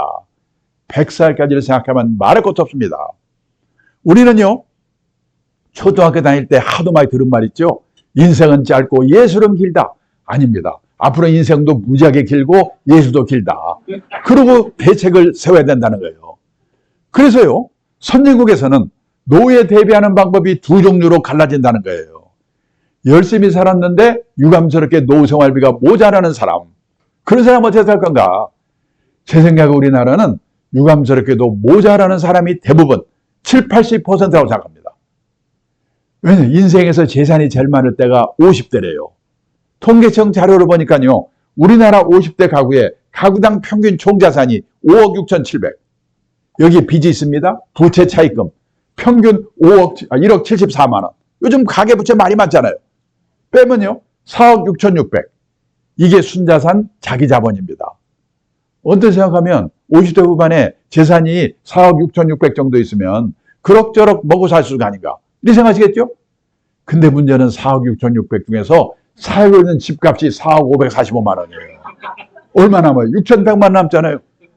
아, 이걸로 30년, 40년을 어떻게 삽니까? 그러니까 6,100만 원 갖고 주식 사서 튀겨볼까 했다 빵으로 만들거나. 요즘 도학개미 난리잖아요, 지금. 아니면 집을 팔아 살아야 돼요. 근데 그 집값이 아까 말한 일본 꼴이 나지 말라는 법이 어디니까 돌아가는 꼴은 비싼데. 그러면요, 선진국 같으면 재산은 없더라도 최소 생활비 정도는 연금을 받아 생활하거든요. 우리는 그럴 수 있는 분이 선생님, 공무원, 군인 아주 일부밖에 없거든요. 보통 사람은 있는 게 뭐냐? 국민연금 하나 정도인데요. 저도 놀랐는데 우리나라 65세 이상 고령자 중에서 국민연금 나이 들어서 노령연금 받는 사람이 단돈 10만 원, 20만 원이라도 55%밖에 안 돼요. 절반. 더 문제는 월 수령액이 60만 원 미만이 78% 껌값. 100만 원 이상 받는 사람은 8%밖에 안 돼요. 퇴직연금? 작년에 퇴직연금 적립금액 300조 원을 가입자 수 나눠봤더니 딱 1인당 3,800만 원. 개인연금? 그런 사람도 많지 않지만 계좌당 금액이 5천만 원. 그 두 개 다 받는다고 그런 사람도 많지 않지만 받아봤자 1, 2년, 2, 3년 지나면 없어져요. 있는 게 뭡니까? 달랑집 한 채. 근데 그 집이 내 10년 후, 20년 후 내 노후에 도움이 될까? 지금요, 일본 동경에 가면 신도시, 우리만 하면 분당, 일산, 80년대까지만 해도 흥청흥청하던 신도시인데요. 저녁에 가보면 불 안 들어오는 아파트가 많아요. 비어있어가지고. 지금 일본의 빈집이 3년 전에 846만 채래요. 내년이 되면 1000만 채가 빌 거래요. 10년 후가 되면 집 일본 3채 중에서 한 채가 빈집이 될 거래요. 우리나라 빈집? 재작년에 벌써 151만 채가 비어있답니다. 시골에 농가주택 비어있는 거? 아니에요. 대도시 한복판에도 빈집이 있어요. 도청이 있던 자리가 도청이 딴 데로 옮겨가 버리면요. 그 동네 빈집이 생겨요. 도움이 안 돼. 근데 신문에 텔레비에서는 노후가 편하려면 10억이냐 7억이냐. 저는요, 신문기자 만날 때마다 제발 좀 그런 거 좀 쓰지 마라. 우리나라 대부분이 그렇게 안 되는데 그런 기사를 보면 도움이 됩니까? 복통 터지고 초조하지요. 그래서 지금 우리나라에 온갖 사기 사건이 횡행합니다. 부동산 기획 사기, 책방에 가면 뭐 재테크 광풍입니다. 2배를 튀기는 법, 3배를 튀기는 법. 오직 하면요, 일본의 신문기자, 일본경제신문에 서울에 와서요, 특파원으로 4년 동안 근무하고 간 일본의 신문기자가 있는데, 이 친구가 지네 나라 돌아가면서 뭐라고 하냐면, 한국에 와서 4년 동안 근무하면서 보니까 한국 사람들은 돈을 버는 방법, 그 사람을 자산 관리해서 입구 관리라고 표현했어요. 입구 관리에 대해서는 쌍브로키얼십니다. 그런데 나이가 60이 돼서 번 돈이 모자란다? 그러면 그 사람은 부자 될 확률이 별로 없죠. 그럼 어떻게 되냐? 맞춰 사는 방법을 배워야 되죠. 또 운 좋게 부자가 됐다? 그러면 아름답게 쓰는 방법. 그 사람을 자산 관리해서 출구 관리라고 표현했어요. 한국 사람들은 입구 관리에 대해서는 무자결심인데 출구 관리에 대해서는 집에서 가르치냐, 학교에서 가르치냐, 사회에서 가르치냐. 공부가 너무나 안 되어 있다. 이 자식 이러고 가는 거예요. 기분이 얼마나 나쁘겠습니까? 근데요, 일본에 1억 2천만 인구 중에 기독교 인구, 교회 다니고 성당 다니는 사람이 100만 명도 안 되거든요. 1%도 안 됩니다. 우리나라요, 개신교, 캐톨릭 합치면 20몇 %, 1000몇백 명의 기독교 인구래요. 제가 아까 여기 둘을 보면 여기 한 2개가 3개가 교회가 있더라고요. 저도 기독교인이니까 비하하려고 그런 게 아닙니다. 근데 여기 2000년 전에 기록된 성경에 보면요, 풍부에 처할 줄도 알고 비천에 처할 줄도 알고 그때그때 주어진 경제 상황에 맞춰 사는 방법을 배워라. 근데 1000몇백 명의 기독교인들이 이걸 읽었는지 안 읽었는지 기독교 인구 1%도 안 되는 일본 사람한테 우리가 충고를 드려야 된다. 저는 그게 우리나라의 문제라고 생각합니다. 우리나라 기독교인들이 제일 좋아하는 성경 구절이 밑에 있는 빨간 글자래요. 내게 능력 주시는 자에서 내가 모든 것을 할 수 없느니라. 새벽 기도만 열심히 나가면 만사형통. 근데요, 이게 가능한 거는 평소에 풍부에 처할 줄도 알고 비천에 처할 줄도 아는 훈련을 미리미리 받아두었기 때문에 이게 가능하겠죠. 근데 앞에 있는지 없는지 모르고 읽었는지 안 읽었는지 밑에 거 막 목매다니까 그 무당이나 똑같은 거지요. 그래서요, 일본 가도 미국 가도 열심히 살았는데 유감스럽게 노생활비 모자란 사람 거기도 많습니다. 어떡하냐? 할 수 없다. 나는 이제 생활비가 모자라니까 체면불구하고 요 쪽팔리는 거 감수하고 허드렛 일이라도 해가지고 한 푼이라도 벌 방법이 없을까? 이 일을 찾지요. 저 일본의 퇴직자들이 일하는 사례를 제가 자료를 보니까 일본도 제일 많은 게 아파트 관리인이에요. 일본에서도요, 아파트 관리인 이거 하려고 경쟁률이 50대 1, 50대 1. 가사 대행 서비스, 가사 도우미거든요. 말은 그렇더지만. 제 친구는 사장인데요. 그 딸이 대학 나온 애인데 40대 중반인데 애 둘을 키우느라고 회사를 퇴직했어요. 근데 애만 키운 게 아니라 틈틈이 시간을 내가지고요, 간호사 자격을 받을 수 있는 전문학교를 다녔대요. 대학 나온 애가 간호사 자격을 따로 받은 거예요. 근데 지금 일본에는요, 우리도 곧 그렇게 될 것 같은데 방문개호라고 해가지고, 개호는 우리말로 말하면 간병, 돌봄 이런 뜻이거든요. 경제력 있는 노인들이 혼자 아니면 둘이 사는 집에 가가지고 주사도 놔주고 건강 체크해주고 간단한 집안일 도와주고 그러는 일의 수요가 폭발적으로 늘고 있어요. 그거에서 돈 벌고 있어요. 사장 때리고 대학 나왔는데. 중요한 거는 이런 일을 하면서도 쪽팔리 하지 않고 이런 일을 하는 사람을 우습게 보지 않고. 근데 그동안에 우리나라는요, 일도 없지만은 하고 싶어도 남의 눈 때문에 어려웠거든요. 근데 요 몇 년 전부터 우리나라도 무섭게 바뀌고 있어요. 제가 얼마 전에 택시를 타고 가는데요, 기사분이 60이 좀 넘은 분인데 외국 회사의 서울 사장을 했대요. 이분이 사장할 때는 기사 딸린 에쿠스 차에다가 부인은 사모님 소리 듣고 폼 잡고 다녔대요. 근데 이분이 대단한 게요, 지사장을 끝내자마자 목표를 세웠는데 나는 3년 이내에 개인 택시 받을 자격을 갖자. 그러려면 영업용 택시를 3년 무사고 운전해야 된답니다. 근데 그분이 1년 8개월이 됐다고 하더라고요. 이런 사람이 늘고 있습니다. 그렇게 살다 보니까 60이 돼서 먹고 살 걱정을 하게 됐다. 유감스럽게도 아직은 우리나라는 그런 분이 20, 30%밖에 안 돼요. 그러면 그 사람들은 퇴직도 했고 먹고 살 걱정도 없으니까 놀고 먹으면 되는가? 아닙니다. 특히 도시에 사는 사람일수록 퇴직하고 소일거리가 없어서 미치거든요. 요즘 서울 시내 인류 호텔에 헬스클럽 한번 가보면은 왕년에 장관, 차관, 사장 했던 사람 다 모여 있어요. 거기서 오전 시간 때우고 오후에 커피숍에서. 얼마 전에 정부 고관에 있던 제 친구가 있는데 저녁 먹다 뭐라고 하냐면요, 자기는 아침에 잠에서 깨면 침대에서 내려오기 전에 오늘은 뭐 할까 그 생각부터 해놓고 그때 내려온대요. 하루 이틀도 아니고 30년 40년 그렇게 살아보세요. 환장합니다. 그래서 선진국에서는 퇴직하고 먹고 살 걱정 없는 사람 뭐 하는가, 취미활동 절반, 봉사활동 절반이면서 약간의 용돈벌이 하는 일, 그런 일들을 다 하고 있다는 거예요. 지금 우리도 그런 세상으로 가고 있거든요. 나는 뭘 가지고 해볼까? 우리가요, 인생을 살아가면서 정년을 3번 맞이한다는 거예요.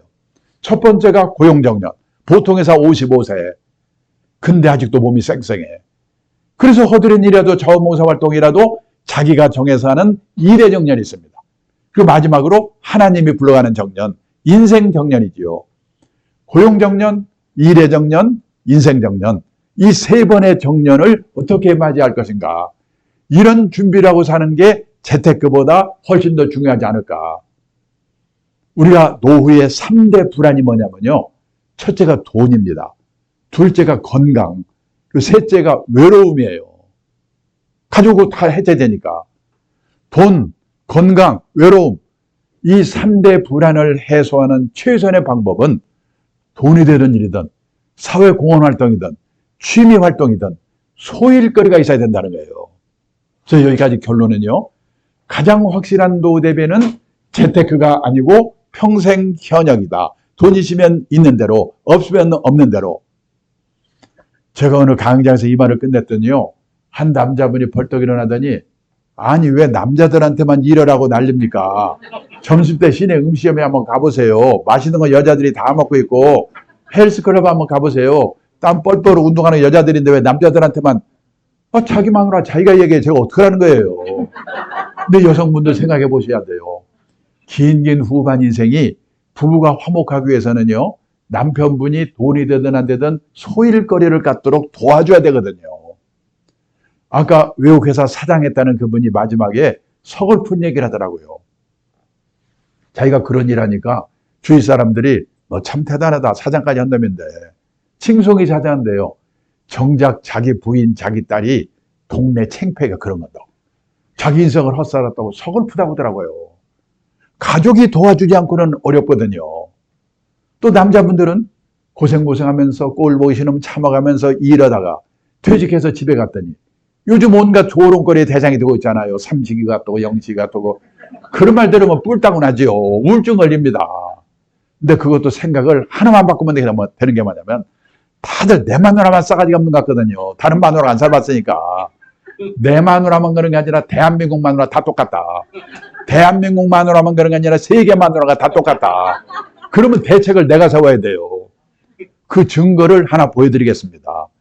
일본의 오가와 유리라고 은퇴 전문가가 있는데 한 달에 한 번씩 에세이 글을 보내오는데요. 얼마 전에 보내온 에세이의 제목이 뭐냐. 일본에서 은퇴 남편 인기 1번. 어떤 남자가 퇴직하고도 인기가 짱인가. 요리 잘하는 남편, 건강한 남편, 싹싹한 남편, 집안일 잘 도와주는 남편, 그 안에 답이 없어요. 낮에는 집에 없는 남편이래요. 다 똑같아. 그러니까 마누라 탓할 거 없어요. 지금요, 우리는 일본 마누라는 더해요. 많은 분들이 요리는 중국 요리가 최고고 마누라는 싹싹한 일본 마누라가 최고라도 다들 그러는데 천만의 말씀입니다. 지금 일본에요, 주부들이 남편이 퇴직하고 집에 있으니까 남편 재택 스트레스 증후군이라는 게 생겼어요. 증세가 뭐냐? 우울증, 고혈압, 천식, 공황장애, 암공포증, 12지환계양, 키친드링커, 주방에서 술 홀짝홀짝 마시는 거. 우리나라 주부들은 여기까지는 안 갔잖아요. 그러면 왜 우리나라나 일본의 그 부인들은 남편 퇴직하면 이렇게 스트레스를 받는가? 우리나라나 일본은요, 남편이 현역으로 있는 동안은 남편의 세계와 아내의 세계가 분단된 세계에 살고 있는 거예요. 그러다가 30년에 만나니까 이게 준비가 안 된 거예요, 이게. 미국은요, 커플 문화, 젊을 때부터 꼭 같이 움직이는 거예요. 출장도 허락받아가고, 그 다음에 저녁에 술 먹고 늦게 들어가면 이혼감이야, 그건. 근데 우리나라, 나 일본은 따로 놀다가 갑자기 만나니까 이게 헷갈리는 거예요. 사실은 그래서 젊을 때부터 노후의 부부 화목이 얼마나 중요한가. 노후 파산하는 게 5가지 이 사례가 있습니다. 첫째가 뭐냐면 은퇴 창업해서 실패한 사람이에요. 둘째가 금융 사기 당하는 사람이에요. 셋째가 자식한테 돈 이렇게 막 날아가는 사람이에요. 자녀 리스크. 그 다음에 건강에 해쳐가지고 돈 날아가는 사람이에요. 그리고 또 5번째가 뭐냐면 황혼이혼 리스크래요. 황혼이혼하게 되면 재산이 반으로 잘라지잖아요. 연금도 반으로 잘라지고. 근데 아까 보셨죠?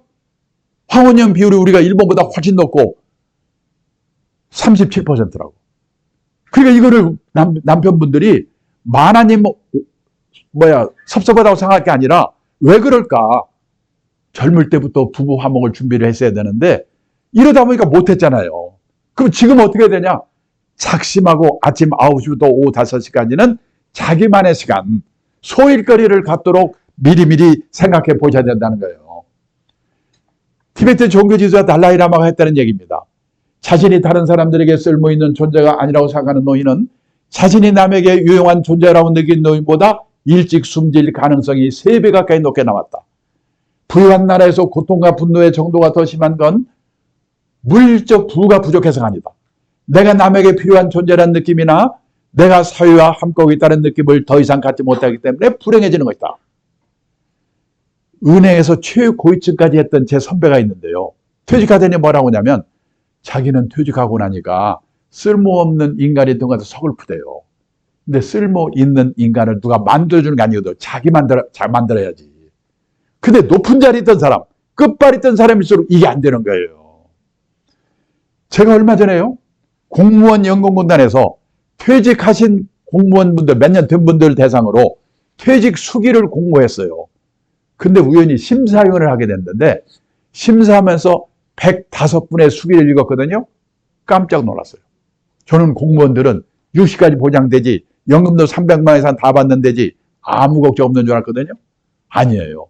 제가 읽은 수기에 이 90%가 나와보니까 절벽이더래요. 제일 비치는 게 뭐냐면 갈 데가 없는 거. 한 분만 제가 소개하면요. 통계직 공무원에서 지방사무소 소장까지 한 분인데 고급 공무원이죠. 이분은 퇴직도 했고 연금도 있으니까 한번 신나게 놀아봐야지. 놀아봤대요. 웬걸 오래 못 가. 3개월 놀았더니 미치겠더래요. 아침에 일어나면 마누라 눈치가 보이는데 저놈 인간은 오늘도 안 나가나? 놀래가지고 동네 도서관에 갔더니요. 신분 한 장 보려고 쟁탈전이 벌어지는 거예요. 아이고 꼴 보기 싫어. 취직해야지. 그때서 원서를 여기저기 돌렸는데 준비가 안 돼가지고 면접 보러 하는 데도 없더래요. 근데 오늘 한 군데서요. 면접 보러 오라고 연락이 왔더래요. 놀래가지고 봤더니 요즘 많이 생기고 있습니다. 주간노인 보호센터. 젊은 노인이 나이 든 노인 도와주는 게 큰 일거리예요. 일본도 그래요. 일본의 요양병원 가보면요. 젊은 사람, 우리처럼 중국동보도 없기 때문에 70대, 80대 시니어를 우대합니다. 멀쩡한 사람 불러다 그 사람들이 간병하고 있어요. 이분이 면접 붙어가지고 하루에 5시간에서 6시간 일하는데요. 아침에 노인들을 자동차로 모셔다가 센터에 모셔다 놓고 같이 놀아주는 거예요. 장기도 주고 노래도 부르고. 이분이 싹싹한가 봐요. 또 시골에 노모가 혼자 계신데 혼자 계신 노모를 생각해서 내가 이분들한테 잘해줘야지. 인기가 짱이에요. 근데 요즘요. 주간노인 보호센터가 여기저기 생기면서 노인들이 삐치면 다른 데로 가버린대요. 돈이 안 되잖아요. 근데 그 센터는 그분 때문에 다른 분들 노인들이 온대요. 유명인사가 됐어요. 한 달에 월급 얼마 받는가? 월급을 70만 원 받고 집에서 내던 건강보험료 30만 원을 회상을 해준대요. 100만 원 벌어다 주고 집이 없으니까 그 수기의 마지막에 뭐라고 썼는지 아십니까? 그렇게 무섭던 마누라가 천사로 바뀌었다. 남자분들은 갈 데가 있어요. 갈 데가. 그 다음에 자식 문제입니다. 요즘 우리나라에 자녀 리스크. 귀여운 자식이 뭐가 위험해? 위험해요. 몇 억 있어봤자 아들이 사업해서 실패, 신용불량돼, 손 내밀어. 우리나라 정서에서 안 도와주고 못 빼거든요. 지금요, 우리나라에 이 캥거루, 다 큰 자식이 부모한테 얹어서 하는 거 캥거루라고 하죠? 캥거루가 얼마나 있는지 아십니까? 작년에 통계를 보니까 우리나라 20대 이상 성인 중에 생활비를 부모한테 의존으로 사는 캥거루가 314만 명 있대요. 전체 성인의 7.5%. 그 중에서 30대, 40대만 65만 명. 근데 그네들 대학원 들어갈 때 대학 진학률이 83%였거든요. 다 대학 나왔을 거예요. 근데 캥거루가 이 말 들으면 열받는데요. 왜? 캥거루는 짐승인데도 지 새끼를 낳아서 딱 1년 보호하고 쫓아버린대요. 사람은 끝이 없잖아요. 일본에서는 캥거루도 뭐라고 부르냐? 패러사이트 싱글이라고 부르는데 번역하면 기생충적 독식이라는 뜻이래요. 일본의 35세에서 44세까지 10년 인구가요. 1895만 명인데 그중에서 결혼 안 하고 부모한테 얹혀 사는 기생충적 독신이 295만 명이랍니다. 부모가 돌아가시면 어떤 일이 생기냐? 직업 있는 친구는 그나마 괜찮은데 없는 친구들이 더 많거든요. 부모 사망 신고 안 하고 몰래 연금 다 먹거나 아니면 극빈자로 전락한다는 거예요. 영국에서는 키퍼스, 부모의 노후자금을 갉아먹는 자녀들. 그래 여기에 걸려버리면 몇 억 있어봤자 아무 의미가 없다는 거예요. 근데 지금 세계에서요. 소득 대비 우리나라가 돈을 자식한테 제일 많이 퍼붓는 나라거든요. 보세요. 교육비, 결혼비용, 그 다음에 이 과외비 깜짝깜짝 놀래요. 근데 문제는 67세까지 돈을 벌면 상관없는데 50대 초에 주전직장에서 나오잖아요. 재취업해봤자 먼저 받던 직장에 절반 받으면 끝내줘요. 재취업해서 연봉 2천만 원이 무지 어렵거든요. 연말이 되니까 그 지금 신문에 퇴직한 애들 나오는데요. 옛날 제가 같이 일하던 친구 중에 1969년생 70년이 전무 상무하다가 나오는 애들이 지금 수두룩해요. 그 연봉 2천만 원 무지 어려워요. 그런데 그때 애들은 대학 등록금 들고 그다음에 결혼비용 들고 그다음에 노부요양비 의료비. 그래서요. 중산층에 탈락하는 거예요. 멀쩡한 젊은 사람, 월급쟁이들이. 자, 더 문제는 뭐냐? 취직이 안 되잖아요. 제가 재작년에 책을 읽었는데 일본 가족 사회학자가 쓴 책인데요. 제목, 젊은이에게 냉혹한 사회. 일본도 우리나라도 취직이 안 되니까 냉혹하지요. 그런데 부모들은 자녀를 과보호하는 부모. 사회가 냉정하면 부모도 냉정하게 키워야 되는데 그게 안 되잖아요, 지금. 근데 일본은 최근에 취업률이 높아져가지고 대졸 취업률이 96%예요. 우리나라 대학생들이 일본으로 취직하러 간다고 난리잖아요, 지금. 우리나라 작년 2월달 취업률이 67%인데요. 군대 간 애들, 대학 간 애들 포함됐거든요. 빼버리면요. 50%대로 떨어질 거예요. 둘 중에 하나가 취직 안 되는데 밥 좀 먹고 옷 좀 잘 입는 게 뭐가 중요합니까? 미치죠. 그러면 어렵게라도 들어만 가면 만수무강인가? 아니에요. 여기 경희대학교 신동근 교수가 발표한 건데 남자가 주 직장에서 45세까지 근무할 확률 60세도 아닙니다. 50년 이전 출생자는 7, 80%였고 58년 개띠는 40%였는데 60년 이후 출생자는 20%대예요. 이제요 3년 다니다 관두고 취직해서 또 관두고 취직해서 또 관두고 평생에 6번 정도를 이직해야 겨우 60까지 다니는 세상이에요. 제가 있는 업계는 실제로 그래요. 시험 잘 보는 거 아무 관계 없어요. 씩씩해야 돼요. 고성장 시대에는요. 신기 채용이 많기 때문에 돈 들여서 과외 공부해가지고 좋은 대학 들어가서 취직하면 됐거든요. 근데 이 저성장 시대에는 신기 채용을 별로 안 뽑잖아요. 지금 그래서 난리예요 지금. 그럼 어떻게 되냐? 중소기업 같은 데 들어가가지고 몇 번 이직하면서 좋은 회사로 옮겨가야 돼요. 옮겨갈 때 저기서 날 뭘 못 뽑는가? 학벌? 스펙? 아니에요. 이 친구가 우리가 시키려고 하는 일을 잘하는가 못하는가? 전문성을 보는 거예요.